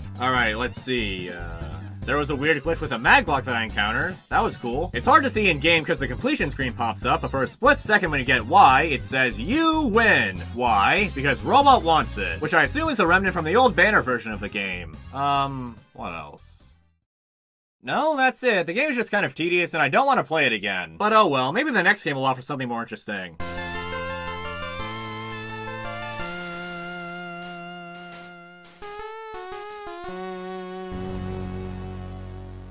And at last, we've reached our final game, Robot Wants Justice, released exclusively within Robot Wants It All and serves as the de facto last game in the series. And for the first time in a long time, there's actually a story. It is the year 20XCY, and the planet Derpos has just exploded, killing millions of local Derpoids and destituting the rest. That is, until Emperor Tronk offers them sanctuary on his weirdo lava planet, only to then enslave and imprison the Derpoids for the purposes of manual labor and food sometimes, which robots simply cannot let stand. And so it is time to seek justice by hunting down the vile Emperor and rescuing as many Derpoids as you can along the way. Robot Wants Justice once again returns to the old way of doing things, with a linear path to follow many power-ups to collect throughout. Although this time around, instead of some kind of projectile, Robot has 3 variations of a fiery melee move to attack with. First an uppercut, then a bash, and finally a meteor smash. Other power-ups include a dash that allows you to phase through enemies in grates, an ability that allows you to grapple onto hooks, plus the double jump shield and hacksaw all return. Oh, and the power-ups are all in the form of letters again, this time spelling out super duper. Man, Helma really got fun of the whole letters thing. He should become a teacher or something. Scattered throughout the map are the stranded Derpoids. If you stand next to one, then Robot will call down Puppy, who will rescue them from the planet. Like a good boy. Just like in Robot Wants Puppy, the bosses are all designed around your weapon. Like the first boss, Starpay has you using the uppercut on these turrets to reveal the boss's weak point. Or Forepay, which requires you to use each of your attacks, plus the hacksaw and the hook, to down shields and strike at the weak points on all 4 sides of the boss. And then there's this boss, which you don't actually fight, instead it just spawns a bunch of enemies until it self-destructs. And before that boss is... oh my god. It's the horror beyond comprehension. The single most dangerous life form in the known universe. Infamous for driving mad all who come into contact with it due to its sheer will-crushing power! Okay, I beat him. One thing that's unique about the enemies in this game is that they don't kill you if you simply come into contact with them. Instead, they can only damage you if they execute an attack, which is good considering that doing damage requires getting up close and personal this time around. Though despite how epic the fire moves look, they don't seem to be able to get the job done. God, these enemies take so many hits! Remember how in the old games, enemies only took like 1 to 3 hits? Well, if I'm counting this right, the enemies in this game are clocking in at 10 hits! Jeez, you think that's enough HP? Is this to encourage hitting enemies into the lava?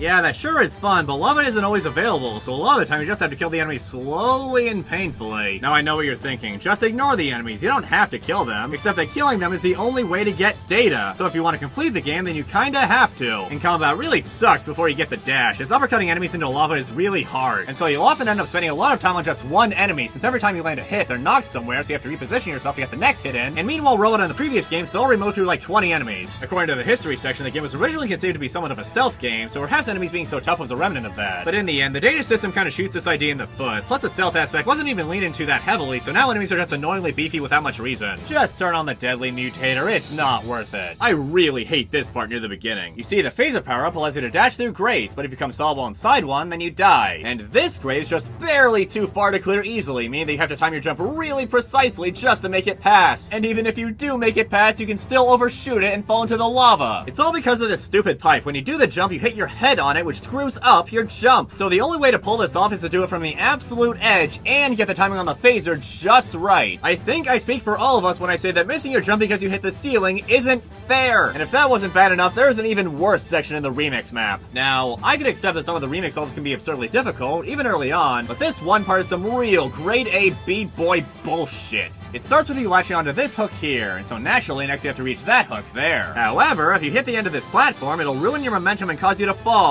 Over and over. Because you see, the hooks are actually slightly weird, and your position on the hook the moment you jump will actually affect your trajectory. And because of this, it's really easy to get killed repeatedly. Why does it have to be so dang precise? And to make things worse, every time you die, you have to redo the platforming section between that part and the checkpoint, and there's still a decent chunk of level up to deal with before getting to the next one. Man, some of this really could have used some retooling. Now that just sucks. God, dying in one hit is so annoying in this game. If only I could... I know. The tank bot allows you to take an extra hit, so problem solved. I'll just switch over to that.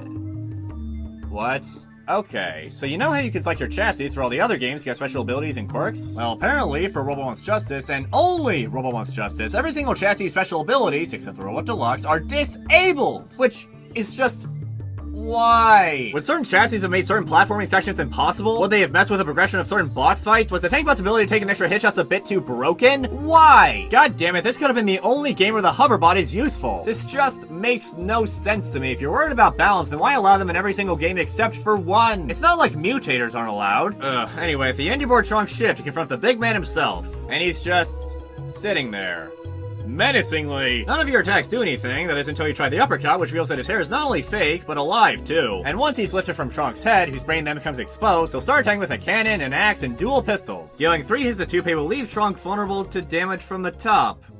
And... wait a minute. Is Emperor Trunk just one huge Trump parody?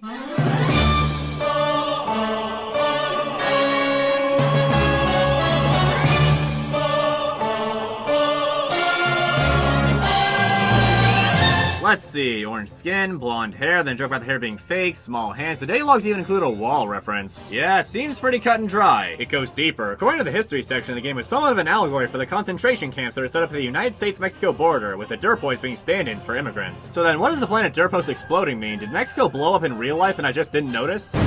I'll give it some credit, the metaphor was pretty subtle until the toupee came off. Anyway, Robot successfully assassinates the Emperor, thus getting justice for himself and the Derploids. And the end screen you get is actually different depending on which difficulty you were playing on. The easy mode remarks on how you defeated Trunk's clone army, yet there is still work to be done. The classic mode says that with Trunk now gone, the Derploids are free again, but there is still much to be done to truly set things right. And finally, in the remix mode, it says that Robot has done all he can do, and is ready to retire playing video games with Puppy, his oldest and most loyal friend, thus capping off the series once... and for all. While I still prefer Roll Once Ice Cream among the bunch, I can still appreciate each of these games for at least trying something new. There are no two games in this franchise that I would call similar, whether they be non-linear, straightforward, puzzle-oriented, stealth-focused, action-oriented, world scouting, or what have you. And that goes for many of the other games I've covered during this retrospective as well. There have been so many unique ideas being tossed around and executed with different levels of success that you could never see in the mainstream games industry or even the indie scene. And while Flash has since kicked the bucket, its inevitable demise is really just further proof of how the medium of internet games is still alive, even all these years later. There have been several attempts at combating the death of Flash, from official game compilations to stuff like the Newgrounds player, but the most notable one I found is Flashpoint, an absolutely titanic game archive with the goal of preserving all Flash media there is, including some games that I wasn't even able to find, like Robot Wants Jig, the original Robot Wants Y. And yes, it's just as bad as you think. Ugh, good thing this got remastered, huh? Flash's end of life is both sad and inspirational, though to say it's the reason I made this video would be inaccurate. The truth is just that the past means a lot to everyone, and it doesn't need to be in danger for us to want to protect it. But regardless, it looks like this is the end. Well, Flash, I guess it was fun while it lasted.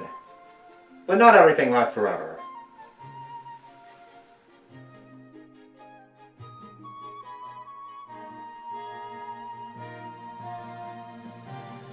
I'm gonna miss this place. In a way. I wonder where my adventures will take me next.